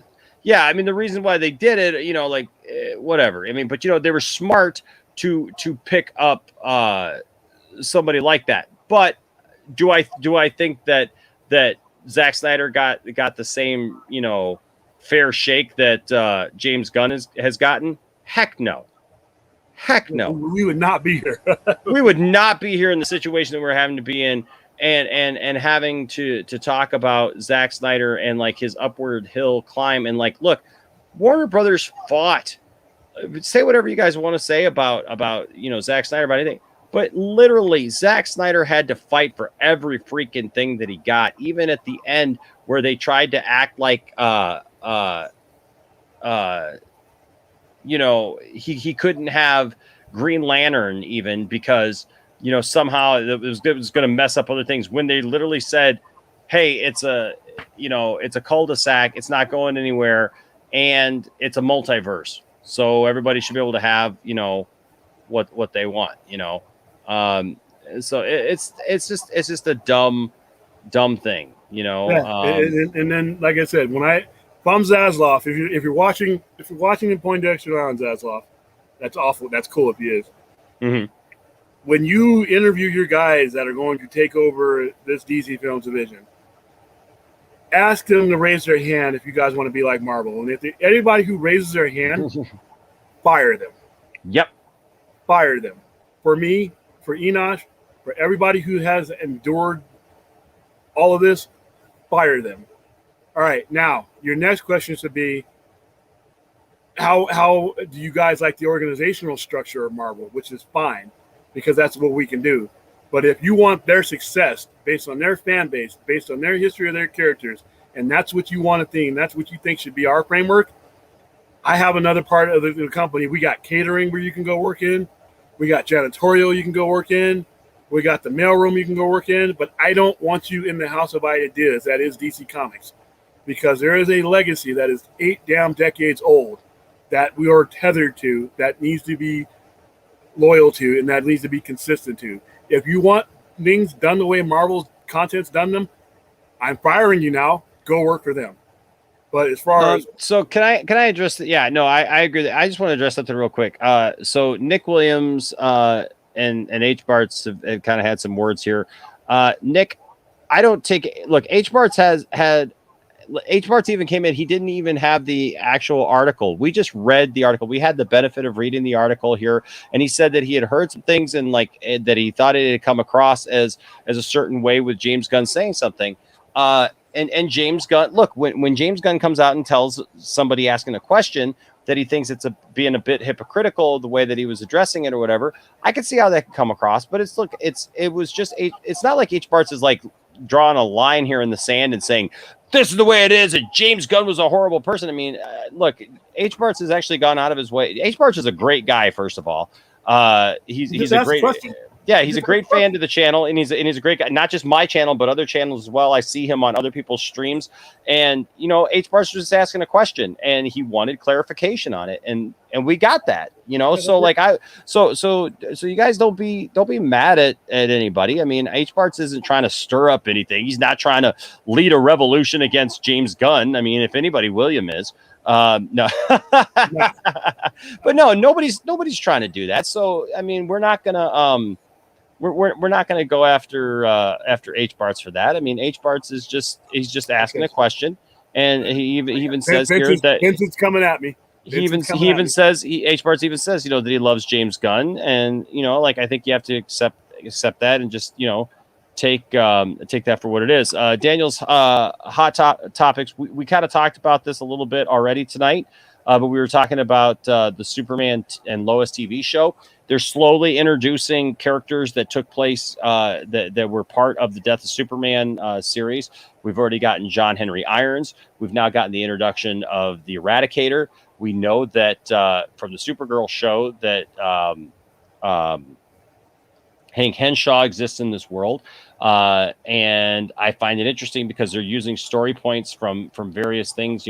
With Superman turning evil, the idea of Superman turning evil. They're actually using the idea of Kryptonians coming. It would not surprise. I'm asking the question, just like H Barts asked the question: is this some kind of thing that in the next couple of years we're going to have? Look, people have been wanting and asking, like, I know William doesn't really want to see it, but people have been asking and clamoring for a live action version of the Death and Return of Superman. I was posing the question, with these characters finally in place in a live action environment, like John Henry Irons, for example, and Hank Henshaw and the Eradicator now. We haven't seen the Eradicator as in a humanoid form, but we've seen the Eradicator already in its original computerized form. It sets that kind of tone as to where it could possibly go. So that was something we talked about earlier. So if you didn't catch that, I would go back and watch the earlier part of the stream. But it's kind of it in a nutshell. H Barts, this is already before I had said this, but he says, I'm a liar who spreads hate, ban me. I'm not going to ban you, H Barts. Let me get down to Benson's here. Hold on a second.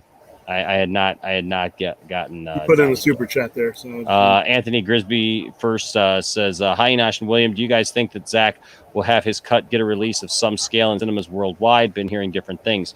I think before it's over that we will hear something about IMAX. He shot it in IMAX, and I believe we will get. We definitely will get something in IMAX.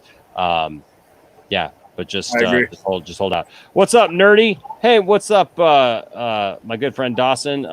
Just for you, buddy, because you're waking up and you're trying to get off to work. I want to send you off to work in a good way. So because people gave so many super chats, I just want to say good morning and pound it. And also, make sure you don't run into anybody with. It's like a lot of different tentacles and like massive stomach. Yeah, And you know, I know that you know, we're talking about like Zack Snyder's Justice League, and we're talking about movies that came out just a couple of years ago when you were I was 5 when that came out. Okay? You youngin, and you know, I don't know, but guys, look, Dawson, I don't know, Dawson is sexist. But don't worry, we still love you, Dawson. Okay, keep telling yourself that, Dawson. So there you go. That's for Dawson. But Anthony, I do believe that we will eventually see some announcement of Zack Snyder's stuff being in there. Okay. Let me come down here. Whoops. Did I miss it? Hold on. Where'd it go? Oh, but here's Benson's. Okay. That was the next one, right? Okay. Yep, that was next. Okay, so Benson's with a £5 super chat says this conversation is mind blowing. Why wouldn't you want things done like Marvel when their movies make billions and DC's don't think? No, Mark. No, man. It's not about. Can I just look? You can address this in a second, but no. You know what that's like? That's like saying, oh, hey, you know what? You know that Pepsi you like? Well, Coke is the same thing. It's a cola, right? Why don't we make all Coca-Cola taste just like Pepsi, right? Because it's basically the same thing. And Pepsi's making a bunch of money right now doing their thing. So why don't we make it exactly the same? Or, hey, why don't we make all pizza Little Caesars, or even worse, let's make it all Domino's, right? Because it's just pizza, right? And they're making money. No, it's completely different. You cannot compare those two to each other, Mark. I can't even get into how that's wrong. It's not. Think business. Screw business. Screw all that. They are not the same. They're not the same characters. They do not possess the same attributes. They are not the same characters. They are not the same kind of characters. DC is written in a completely different way, with a completely different set of values, with a completely different mindset behind it and realism to it that is not in the Marvel universe. So no, I don't want that. Look, they can do whatever they want to do going forward, but no, I do not want to see that go in that direction. William, your thoughts? Okay. The reason why DC hasn't reached the $1 billion level is because they tried to emulate Marvel. Exactly. All right. Now, I admire Marvel's business structure as it applies to them. And if DC had been ran under that business structure, I would have been okay with it. But the problem is while you are developing your own characters, you cannot look and see what the other guy's doing. The other guy has a set of circumstances that apply to those characters, that fan base, the timing of those characters being released, everything about it that do not apply to DC Comics. All right. You don't have legacy characters. Like, we don't have 70-year-old men telling me that that's not my Iron Man, when the Iron Man I grew up with on TV, or the Iron Man I grew up when I went to kid, because he doesn't exist. We have that with Superman. We have that with Batman. We have that with Wonder Woman. We also have the genesis and the origins of these characters that are different and darker and need to be portrayed and told in a different way than what Marvel's characters are told in. There are some similarities, but there are a lot of dissimilarities when you are trying to develop a story narrative that you injure yourself when you try to copy someone else's blueprint, and you take yourself away from making your own billion. Yeah, you know, it would absolutely kill. Yeah, it would absolutely kill in a bad way, not the good way. It would kill and destroy DC if they keep trying to chase Marvel and be like Marvel. They're not going to make billions. They're not going to get any, because listen, there are hardcore Marvel fans, and we all know this. There are hardcore Marvel fans that just they're so happy and elated, and they've had their undercarriage tickled by how good Marvel is doing, that they will never ever acknowledge anything DC does. They don't want DC to succeed because they see any success on DC's part as a direct insult to the Marvel Cinematic Universe, and their idea is that DC, in my opinion. Yeah, exactly, is that DC sucks. It will always suck, and the two shall never meet. You can't like both. Now look, that's a dumb that's a dumb place to come from. But that is where a large percentage of people come from, is that they do not want to accept anything DC does, and it doesn't matter what DC does. It really doesn't matter what DC does. They could put out they could put out the most amazing movie ever, and it would still get panned by Marvel fans. They're not going to be accepted. So if you're not going to be accepted by the supposed people that are giving Disney billions of dollars, you should differentiate yourself from that other company and put out what makes and play to your strong suits. Everybody can't be the same thing. Every TV show can't be the same. Every movie can't be the same. Every studio can't put out the same thing, because that's boring and people see through that. And it's awful. You can't survive that way. And like I said, the genesis of these characters, especially when you're telling origin stories for the majority of these characters, and I've always said this before, when DC Comics created the genesis of their characters, the majority of their characters were created in the late 30s and early 40s, the Holy Pantheon characters. What was going on? World War II. Now, if you look at the majority, if not all, the creators of all of our major superheroes, they're Jewish. They were Jewish immigrants, or second generation, first generation Jewish immigrants. They had relatives that were still living in Europe when what was happening to them was happening to them. We had open warfare on the streets with gang warfare, with mafia, everything. I mean, the front page would have guys with bullets in their heads. This is the era that these main characters were created in. That is the genesis of their character. There was no happiness there. They were creating superheroes to fight wars and demons that they were still trying to get the world to realize were there. Yeah. Marvel's characters were created what I call the window of bright four colors.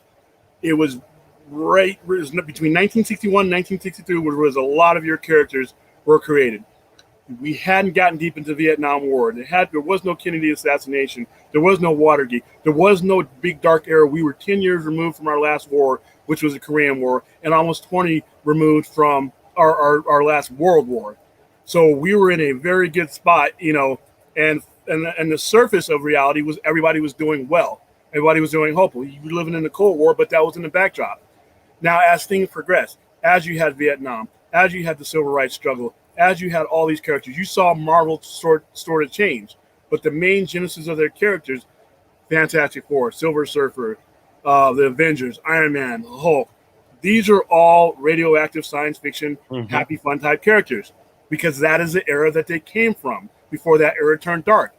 DC's characters came from a different place and from a different perspective of the people that were telling them. Even Stan Lee, creating characters. Jack Kirby, Schuster, Siegel. These were all guys that were immigrants and that were dealing with the kind of stuff here in America, but they were all servicemen too. Most of those guys served overseas. So their characters, and when you're creating these characters, no matter when and how many decades later, you have to be honest and true to the origins and the tone that was meant for those characters. Marvel did it for what was appropriate for their characters.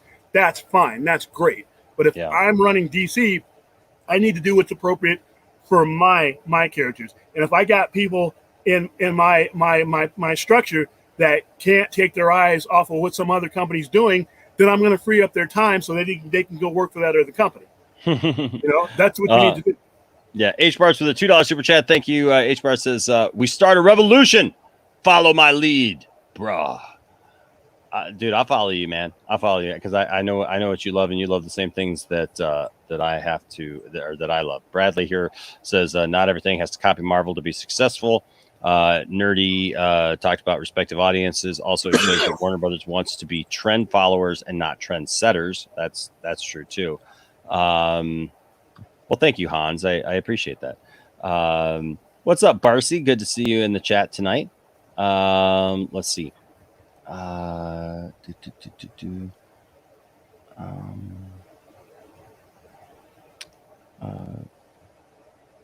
Wait, hold on. What now? Dawson has volunteered to edit your videos if you like. What does that mean? I don't know what that means. I think that's an inner conversation there. I think so too. Okay. H Bars with another $5 super chat says Beetlejuice, Superman versus Headless Henry, Dawn of Justice. Beetlejuice, Superman versus Headless Henry, Dawn of Justice. I had to put all that together for a second. That was confusing me there for a second. Beetlejuice, Superman. Did you see Beetlejuice, Superman?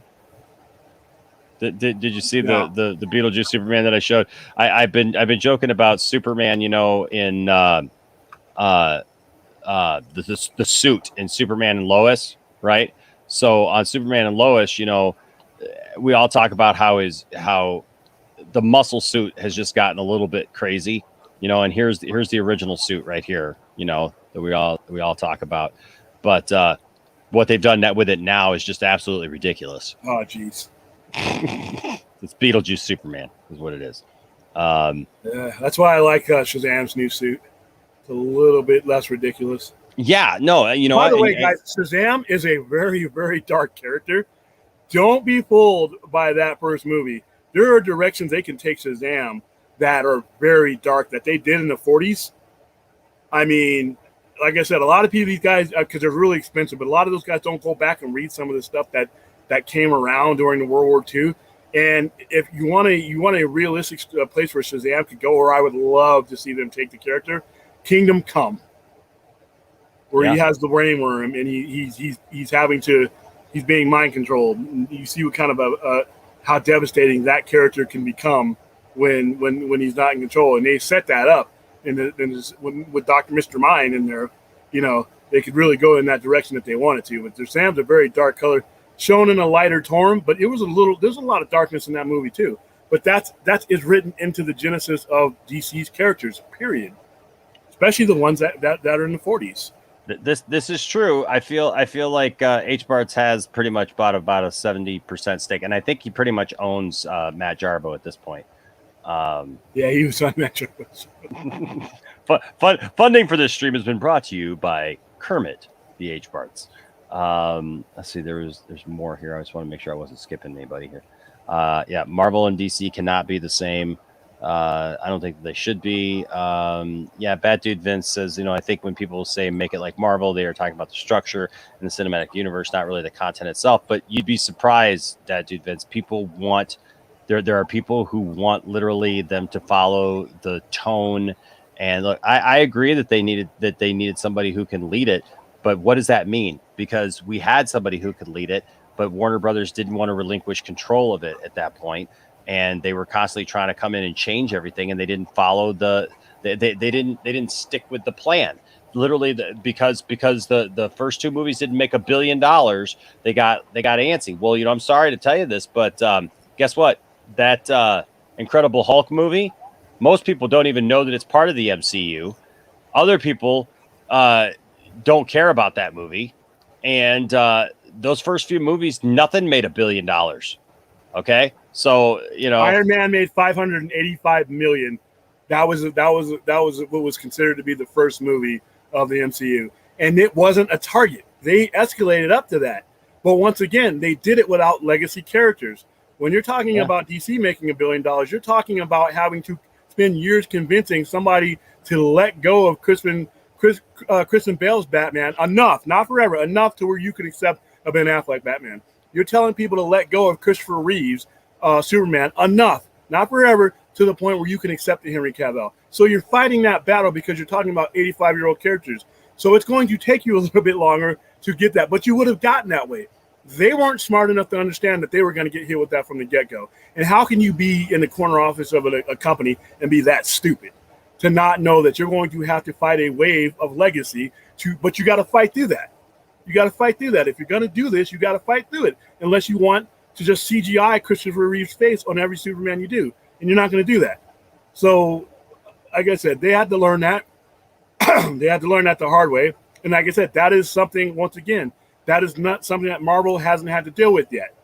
We haven't dealt with anybody playing Tony Stark other than Robert Downey Jr. That's things. I don't want to see a DC EU where literally people are dying all around them and they're just making jokes. Because honestly, that's one of my pet peeves about the MCU is I don't feel like anything is taken seriously. Literally, tens of thousands of people died in that first Avengers movie. Yeah, and New York. And they're all just like joking. Buildings are toppling. They're joking. They're laughing. They're going out for shawarma. They're posing. And then Superman takes all kinds of flack in Man of Steel when he's one guy fighting an army of superpowered Kryptonians who are hell-bent on taking the planet and terraforming it into something else. And they were not going to leave Metropolis. There was no getting Zod away from the fight or the battle. If Superman had left, he would have let Superman go and continued terraforming the planet from the point that he was at. And a few people die, and people are like all over Superman, like, oh my God. Yet Superman expresses remorse. He expressed hurt. He expressed frustration. It doesn't show him going out for shawarma at the end and making jokes. And that's the kind of, that's the kind of tone that I do not want to see ever in a DC movie, because I think it takes away from that. Benson's with a £5 super chat. Screw business. This is show business. You could do everything you stated and still have a successful DCU similar to Marvel if run properly. I don't want it similar to Marvel. Nobody wants it. It wouldn't be it wouldn't be the DCEU then. It wouldn't be DC Comics. When I say screw business, just because something looks good on paper does not mean it's going to actually happen that way. And just saying, well, if you follow Marvel's thing, it's going to make billions of dollars and it's going to be successful. No, it's not. No, it's not, because the people who like the Marvel stuff will never let it be successful with that. I'm going to guarantee you something right now. All this DC multiverse stuff was announced long before the Marvel multiverse stuff was announced. Okay, as far as Doctor Strange and the Multiverse of Madness and the Spider-Verse stuff that, like, they're talking about live action now and all that stuff. But I guarantee you they're already behind the 8 ball doing this multiverse thing with the Flash, because the Flash is going to come out at a time when all that stuff is already seen and all that stuff is already done. And people will already say that DC's copying once again. They're copying. They're never going to win that, Mark. They're never going to win that argument. Who created the exactly? Who created the superhero? DC. Who created the superhero team? DC. There was a superhero team in DC Comics decades before there was even a Marvel Comics to even compete with. All right. So if I'm DC, why am I following anybody? Act like you were the first ones to build. Who has copied more of the other company's heroes over and over and over again to fill out their own hero rosters? I mean, and the Avengers literally was the answer. Marvel has literally copied so many of DC's heroes over and over and over again. But you know what I hear about? Oh yeah, well, Aquaman came after Namor. Okay. Yep, I'll give you that one. But who came first, Deadpool or Deathstroke?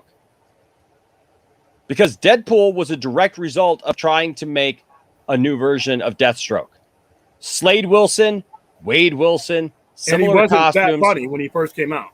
Nope. So don't give me. I mean, that's literally just one example. But I mean, look, it's over and over and over again in the Marvel Cinematic Universe is seeing that they've done that. But the thing is, it doesn't matter, because right now Marvel is bigger and better in popularity. Go back 20 years ago, 30 years ago, it wasn't always that way. Literally, they were bankrupt. They don't even own all their characters still to this day, because they had to sell off the movie rights just to keep the company afloat. Imagine if they hadn't even done that and the company would have tanked and we wouldn't even have these characters in the way that Michael Jackson almost bought Marvel at a bargain rate too, and wanted to star as Spider-Man in a major motion picture. So, so the thing is look, yeah, they've done very well for themselves. But you cannot compare it just because they're all comic books. You can't just put them all in the same thing. So yeah, screw business sense. If that's the business sense, is to say, well, they're all just comic book characters. They should all just be able to work with the same thing. Mark, that's not good business, man. By the way, let me give you a prime That's just example. not good business. You got to run your business the way that it works best for you, man. Like in the UK and selling your stuff. And I guarantee you that you do your business the way that you do. And I guarantee that there are other online businesses that do similar things to you, but I guarantee that you do things that are different than them because you do what works for you and other people do what works for them. And everybody's not the same.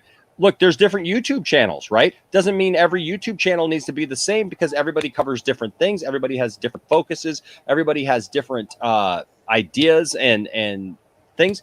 And so there is no blanket, statement of, well, it worked for Marvel, so do it the same for DC, because it just doesn't work that way, man. You want to know what the hilarious thing is? So these two universes, as they are, is the Snyderverse and Marvel Comics. Mm-hmm. Basically, and what's about to come out basically came from a lot of what Jack Kirby already did. The Eternals was basically what happened when Jack Kirby came back to Marvel after working on the Forever People and the New Gods. It was basically a conclusion of the story. And so these movies, Zack Snyder's Justice League, is predominantly based on a battle with Darkseid. And then you have the Eternals and the Celestials coming up, which are also created by Jack Kirby. And like I said, Thanos and Metro, there's just so much there. But like I said, it came out because of the fact that I said, fire anybody who wants to be like Marvel in that respect. You cannot view your company through the lens of someone else's companies. That's called failure. That is called failure. And that's what they did. And that cost them. All right. The fact that they tried to do this, let's copy Marvel garbage, is why you had shortcomings. It's why you have disorganization and why you have to restart. It's why we're looking towards a new CEO and a new ownership group to write things and do things right, because they tried to copy Marvel. Joss Whedon had no business ever on a DC product, ever. All right, but he was. Why was he on there? Because he worked for Marvel. All right, James Gunn, love him or hate him, great filmmaker, but if he hadn't been with Marvel, if he hadn't been doing Marvel and was available, do you think they would have snapped him up? No. All right, so you have a current group of executives who are doing what some of these people in the chat wanted them to do, copy Marvel. So now if I'm Zazoff and I'm sitting there and I'm like, who in this room needs to go away? Who in this room doesn't need their hands on the product? First of all, if it's anybody who's been on here before and was part of the previous problem, just for a new slate, you got to go. But if you can't give me an idea based on DC values, based on DC core, get out. Get out. Here's your severance pay. Here's your reference. Hey, you were a great employee while you were here, but we have creative differences, and you had to go. All right, and then the people who are left over, the one that want to think out the box or think within DC structure and look back at the characters and start building a universe or continuing a universe based on what DC is, you guys can stay. But you guys who want DC to become Marvel, go work for them. Go work for them while we get this done the DC way. Then there is a DC way. Zack Snyder shows you that there is one. All right? And he's not the only one that can show you. Hell, Superman and Lois. Listen, of all the CW madness that I've watched or tried to watch, Superman and Lois is the most DC show. Oh, yeah, for sure. Show I've ever seen. So it can be done. And are we copying Marvel then? No, we're not. Let Marvel be Marvel. That's fine. But let DC be DC. And shed yourselves of these people who want to make it the other thing. If you don't do that, we're just going to be back here in 7 years. Yeah, well, and that's been my concern, and I've said that over and over again. Look, you can get this. You can keep trying to do this, but you know what? You're just going to end up having to keep rebooting it, literally over and over and over and over again. Real quick, because Dawson's taking off. He says, all right, got to finish getting ready for work. Just remember, DC and Marvel are different, and that's okay. Also, tune in to the Sunday podcast this week. Yes, me and Dawson do that over on Nerdy in Many Ways. So check out that channel. That's my that's what's on my hat here, Nerdy in Many Ways. So I broke out my hat just for you, Nerdy. So I'm glad that you were able to tune in. But H. Bart's here with another $5 super chat. Says, I love Feige, but Justice was how Feige would do DC. I don't know. I mean, Feige, I think respects stuff, but here's the thing, though, too. Feige keeps talking about Superman the movie. Every time he makes a movie, he says that they watch Superman the movie. I love Christopher Reeve. got me a little Christopher Reeve right here. I got several Christopher Reeve figures and things. Christopher Reeve was my Superman growing up. He was mine too. But you know what? Here's the thing. That cannot be your template for what you're going to do going forward. He wouldn't even want it that way. He would not want it that way. And so, so I think that you have to, you have to look at it that way. You can't keep looking back at the past. We got to move on. You can't keep looking at somebody else's present. No. And look, I get it. If you're just wanting a bunch of little kids to take in what you're putting out, I mean, maybe, but yep, I agree, Mary. Like that was, I mean, my gosh, that was 78. So that all right, was Marcus Cruz. I'm sorry. All right, I like the reboot of Fantastic Four in 2015. They made it too dark like DC. Look what happened. And that failed because those characters, the genesis of those characters is not darkness. Batman is. All right. The genesis of Spider-Man is not darkness, even though he lost his uncle and all that. Superman is. Superman is an alien, a god on a planet with no one else like him, and having been orphaned. There's just different genesis. If your character from its genesis is one thing, and even though with evolution is the core, no matter what storyline you put Fantastic Four in, they are always going to be the Fantastic Four. Reed Richards is always going to have the same characteristic that every writer who's ever written him has stuck to, because that is sticking to that character. So a dark version of Fantastic Four doesn't work because those characters were never dark to begin with. Batman was dark. All right, Rob, these guys come from an era where you had to get the hell out of a barbershop because there was a shootout and a mob guy was getting a bullet put through his eye. And that was on the front page. As a kid in the 40s, you would walk by your newspaper stand and see a mobster dead on the ground, blood everywhere, and cops posing above the body. All right. Well, we've talked about this before too, man. Look at everybody. Every time somebody talks about the cover of Action Comics #1, right, where it shows Superman with the green car over his head and stuff, he's not saving that car. He's crashing that car. Yeah, he's throwing that. He's crushing that car into a rock, and the one guy is like near the thing is like running away in terror because Superman is literally crushing this car up because it belonged to gangsters, and he was going after the gangsters in the car. But in the new Superman show, right, when they show him putting, we're doing the same thing with a green PT Cruiser. It's he's saving the car and gently setting it down. When he saves the green car in Superman Returns, he's saving that green car. People lose the fact and the sight of the fact that Superman, like, literally was beating up wife beaters. He was crushing cars. The Klan. He was going after the Klan. Yeah, my God, like Superman was going after stuff. Batman had a gun. Those early stories, man, were full of all kinds of stuff, and that's the core of who these characters are. It just is what it is, And you need to stick to that. Their biggest advice I have for like the incoming guys, as this fan, as somebody who reads all this stuff and goes to all these movies, do not lose your identity just because some fanboys who enjoy something else want you to. That is the staircase to failure. All right, let those fans take your risk, take your kicks in the balls, and build your thing. And that's what Zaslav's going to have. Once he puts a guy in place, he is going to have to understand that there are going to be some times where he takes a hit. And stop it with the $1 billion model. That's another thing. Is when I'm holding my meeting, if I'm Zaslav and I have my finance guy in there and the guy who's convincing people to invest, listen, stupid ass. Do not go out and tell these people $1 billion. Don't be the morons from Batman and Superman and said, we're going to make $1 billion, and if we don't, we're going to step on your throats and screw up your universe. Yeah. I would love to slap the crap out of whoever was in that meeting. But if from going forward, once again, I loved having you with the company, but here's your last check.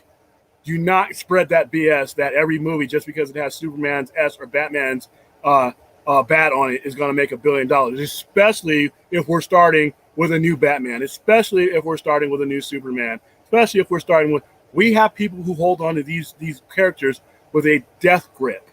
And you are going to have to loosen that death grip maybe over 1 or 2 movies. Now you'll get there, but if you come into my office saying, well, we our movies are a failure if we don't make $1 billion, then guess what's failed? Your career here at DC. All right? Yeah, well, because you're ass expectations. That is the cardinal sin that we're all paying for. Zack Snyder's paying for. Every DC fan is paying for. Some stupid ass set the expectations of Batman versus Superman at $1 billion when there's no way that it was going to happen, based on the fact that you had Nolan guys that were like, I'm not going to buy that. You had Christopher Reeve guys, that's not my Superman. You needed time to soften those guys up, convince them, show them a good movie, and then bring them over. Now, had you done that, yeah, we would have been on the path 3 or 4 movies in to $1 billion. But to set that as a gold standard is why all of this is happening. So that guy, like I said, my first meeting is probably going to have a bunch of people standing outside the office to replace some of the people who made some of the dumb decisions or are going to make the dumb decisions. Once again, if you're going to view our company through Marvel's lens, go away. If you're going to set stupid-ass expectations for our movie, go away. Let me know now so I don't have to fire you later. Well, so Slippery Fish Flaps here says, Poindexter, if they do bring Daredevil and Punisher back because of No Way Home, do you think that they will make them PG-13 characters and not the rated R ones that they had? Well, they already are I'm sorry, not Daredevil. I'm sorry. I was thinking about what's his name? Not Daredevil. Deadpool. I'm sorry. I was going to say Deadpool is coming back and they're making him rated R. I don't know. I feel like Punisher I feel needs to be rated R, but I don't know if they'll go there at this point. And I think Daredevil they'll probably I would think that they'll probably lighten up Daredevil. I don't think that they're going to that they're going to go, but look, I don't know, man. I don't know. Also, Slippery Fish Flaps, I'm kind of bringing everything to an end here. I remember that you asked a question earlier that I said I'd get back to, and then we got on a great conversation here. This is what Nerd TV is all about, folks. This is nerd broadcasting right here, where we talk about this stuff. So, but look, that's why we have an opinion, right? And so I would tell you, like, if you don't agree with my opinion or William's opinion, hey, that's fine. That is absolutely fine, and it's great. And you don't have to agree with us. Start a YouTube channel. Tell people your opinion and like have a reason why, that you feel this or that would work. But Slippery, if you want to ask that question again, I'd be happy to try to quickly go over it because I can't remember what it is and I can't go back to find what it is at this point. So I apologize for that. But I know that I told you that we were gonna take a look at your question, but I just can't remember what it is right now. So I'm just looking at. Yeah, and here's the thing: is nothing in the DCEU has been given a fair shake. Batman v Superman was screwed with and messed with. Look what happened to Justice League. How Justice League got completely messed with and screwed over. It's just a shame. But Warner Brothers has not trusted the process.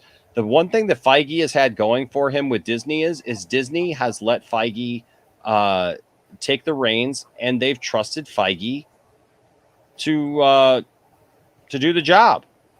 They don't know the IP like he does. He grew up in that IP.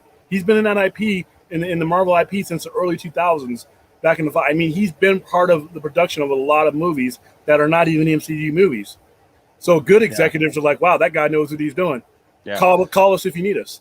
Yeah, Nick. So I'll say, look, there's no way that we can assume that it would have made $1 billion. I will say this though, even though there are still people who say that they don't like Batman v Superman, the reality is that Batman v Superman has aged very, very well because more and more people are seeing the Ultimate Edition, and that's the thing is people see the Ultimate Edition. I hear from people all the time who have not seen the Ultimate Edition. Maybe they only saw it once. They saw it in the theater. They didn't like it. and they've come in here for months and told me about how stupid I am for liking Batman v Superman, saying the things that I say positively about Batman v Superman. Then all of a sudden they watch the Ultimate Edition, and those same people will literally write me back and say, hey, I saw the Ultimate Edition. I didn't think that it could make that big of a deal, but it actually fleshed it all out for me. And I'm very, I think that you're right. It is a great movie. It's aged tremendously well. So even though we don't know for sure, it was pretty close to $1 billion just on its theatrical run. If it had gotten better traction with people, with being released in that way, I think it would have done it. They should have been ecstatic with that $850 million. Yeah, they should have. They should have. They should have. But of course, that was not a failure. No. Slippery Fish Flash brings back his old question. He says, all I said is that if Charlie Cox is in No Way Home, is there a chance for Daredevil season 4 and Punisher season 3? I'm just going to say no. And here's why, because those were Netflix series. I don't think Disney is going to go back and revisit them. They may put them into something else. Kevin Feige doesn't like to Kevin Feige doesn't like to do that, but you may see them show up in different movies now. You know what I mean? Maybe they do a Defenders movie. I don't know. Maybe they do something that kind of shows that side of it. I don't know, but I would highly doubt that we'd see a Daredevil season 4 or a Punisher season 3 at this point. So hey. So that's the show, folks. I think that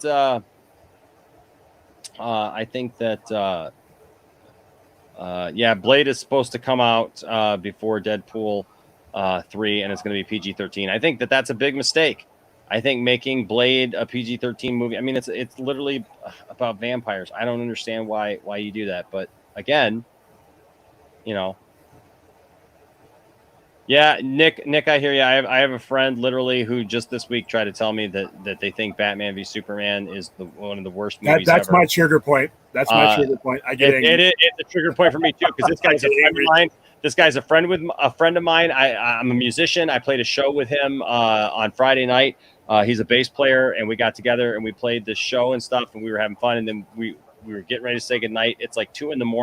He's getting ready to go, and he goes, "Hey, I know you're a big DC guy and everything." He says, "But I just got to tell you," he's like, I respect all the stuff you're doing with the Snyder Cut stuff. And he says, "But man, I tell you, BVS, I hate that movie. It's horrible. It's one of the worst movies ever." And he starts going on about the Martha joke, and I was just like, "Dude!"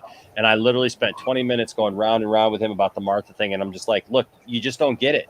You just don't get it." Like, and it's pretty obvious when people just don't get it. And yeah, I just. All right. Hey, can I real quick, that Integrity 101, can I answer that real quick? It's my trigger point as well, man. Yeah. What was it? It says right. BS. Yes, we can say it's $1 billion plus. It's a fact that butchering BVS created at least 8 plot holes, problems that were highlighted in poor BVS reviews worldwide. No, you do not enter in the beginning of a project with that expectation. Now, if you're going to say maybe not, I know Integrity is not saying the expectation. Integrity is saying that if it could have that if it had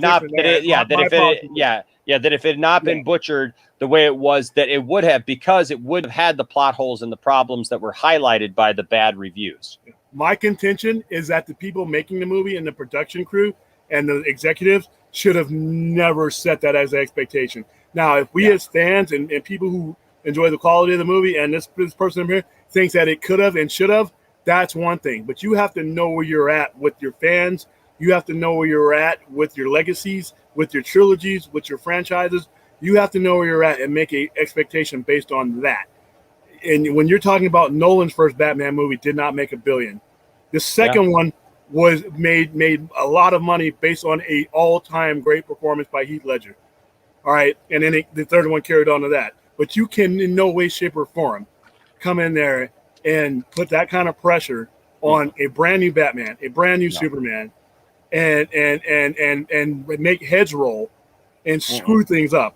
You can root for it to make $1 billion, of course, but you screwed a director, producers, a screenwriter, an Academy Award-winning screenwriter, a whole bunch of actors based on a film that you should not have had expectations for $1 billion. If it made $1 billion, great, wonderful. Everybody gets a bonus. But your expectations should have been based on knowing what your character and what your IPs could do. They didn't.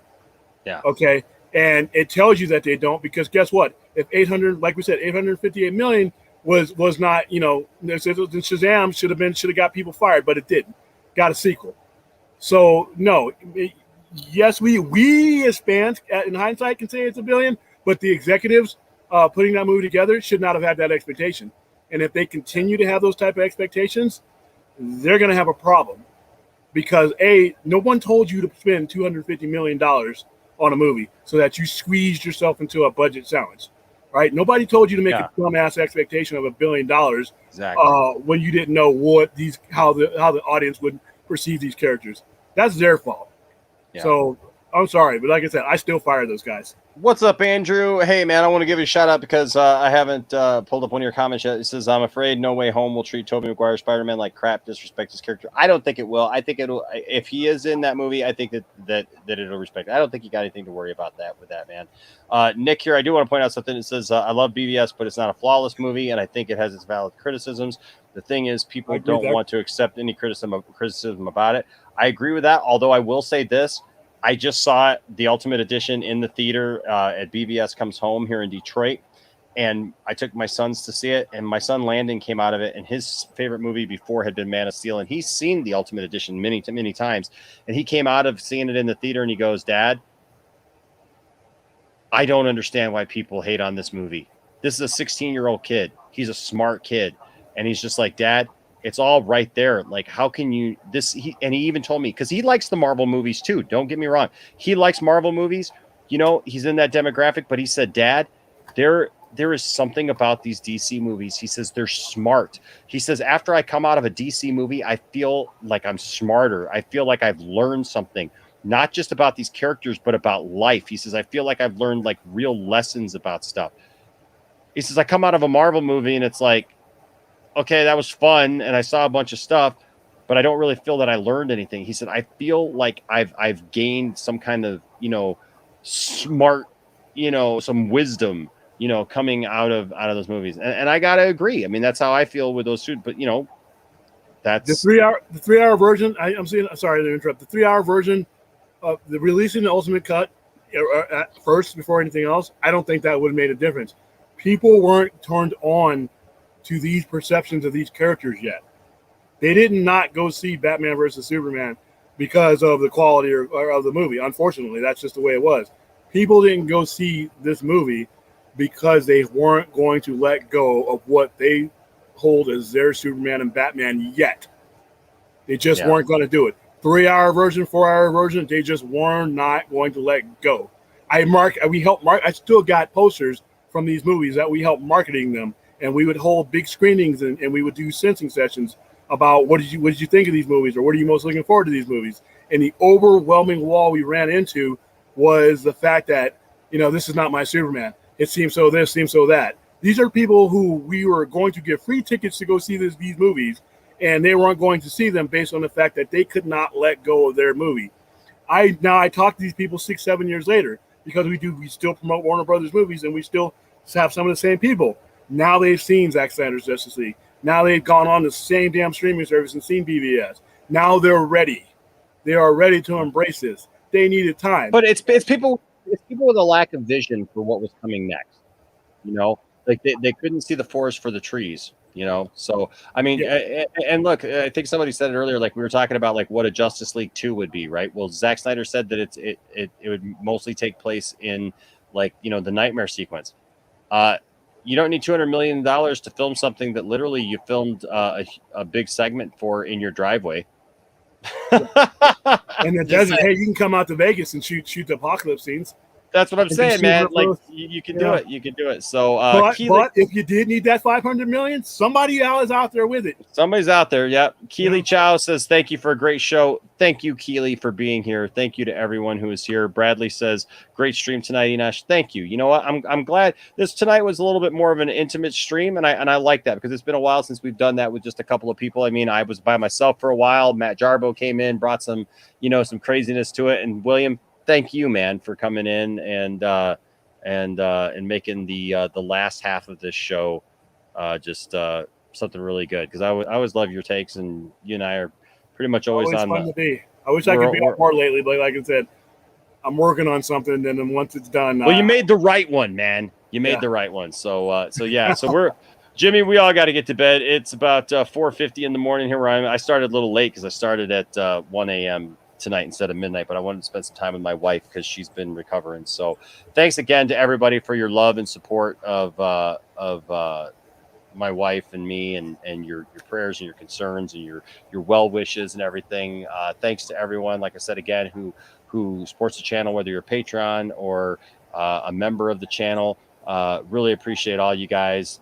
Every little bit helps, right now, especially because, my wife is laid up. So thank you again to all of our members and all the Patreon. Don't forget this Saturday at 12 noon Eastern Standard Time, we will have the members stream. So if you're a member of the channel, you will get access. You will get a link. It's a special stream just for you all. Am I on there still? I believe so. There I am. Right there. I'm Yep, right there under you are. RJ. Yep, there you are. And so the thing is that'll be for just the members.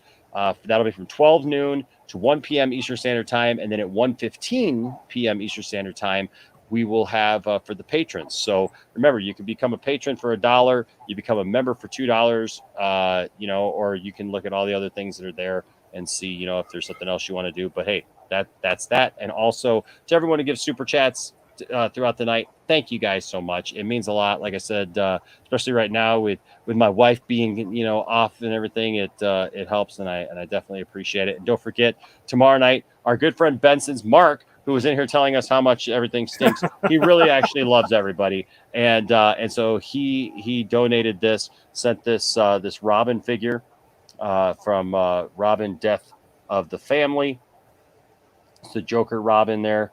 And this is going to go to somebody.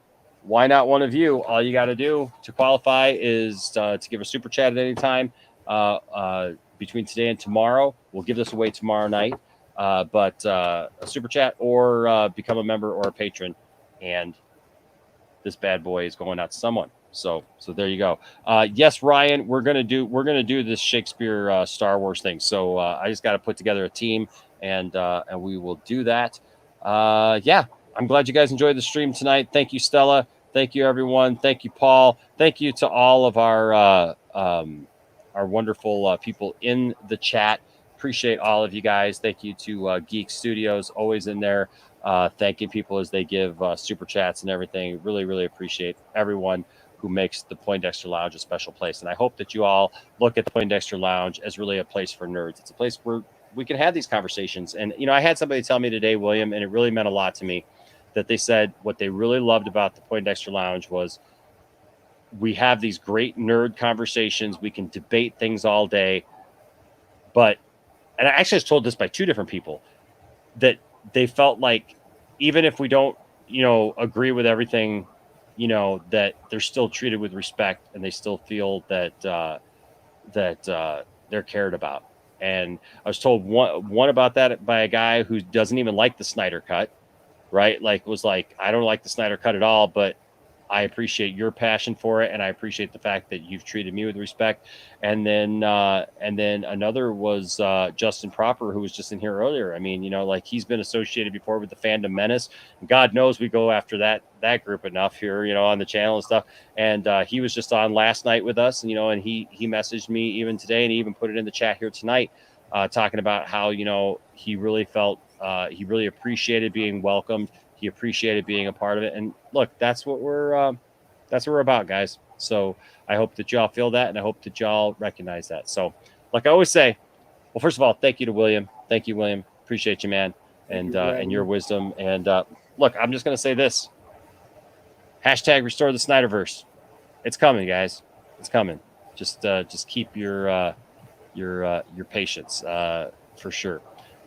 That being said, as I always say, don't let anybody tell you that your fandom doesn't matter, and don't tell anybody that their fandom doesn't matter, but seek to have good conversations and to learn from each other, and to find fun things to talk about. All right.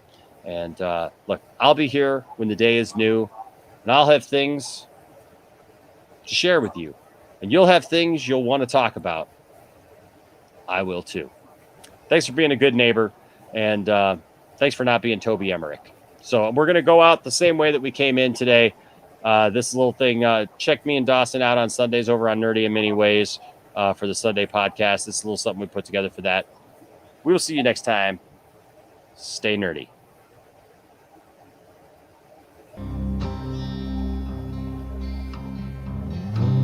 There's a lot of good, hard-working people in the world. People who get up every morning and go to work. People who value what it means to work hard, play hard, and take care of your family. And then there's Toby Emmerich. People who try to live off the hard work of others. Good, hard-working people like Zack Snyder, who brought us the masterpieces of Man of Steel, BVS, and Zack Snyder's Justice League.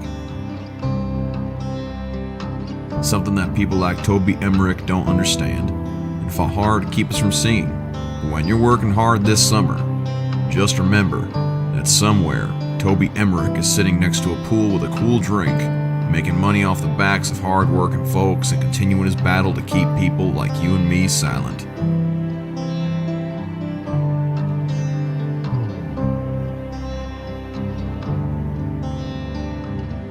So until we see a change, please make your voice heard. Use the hashtag #RestoreTheSnyderverse. And remember, suck it, Warner Brothers. Brought to you by the Sunday podcast, Point Extra Lounge, Nerdy in Many Ways, and the fine people working every day to restore the Snyderverse.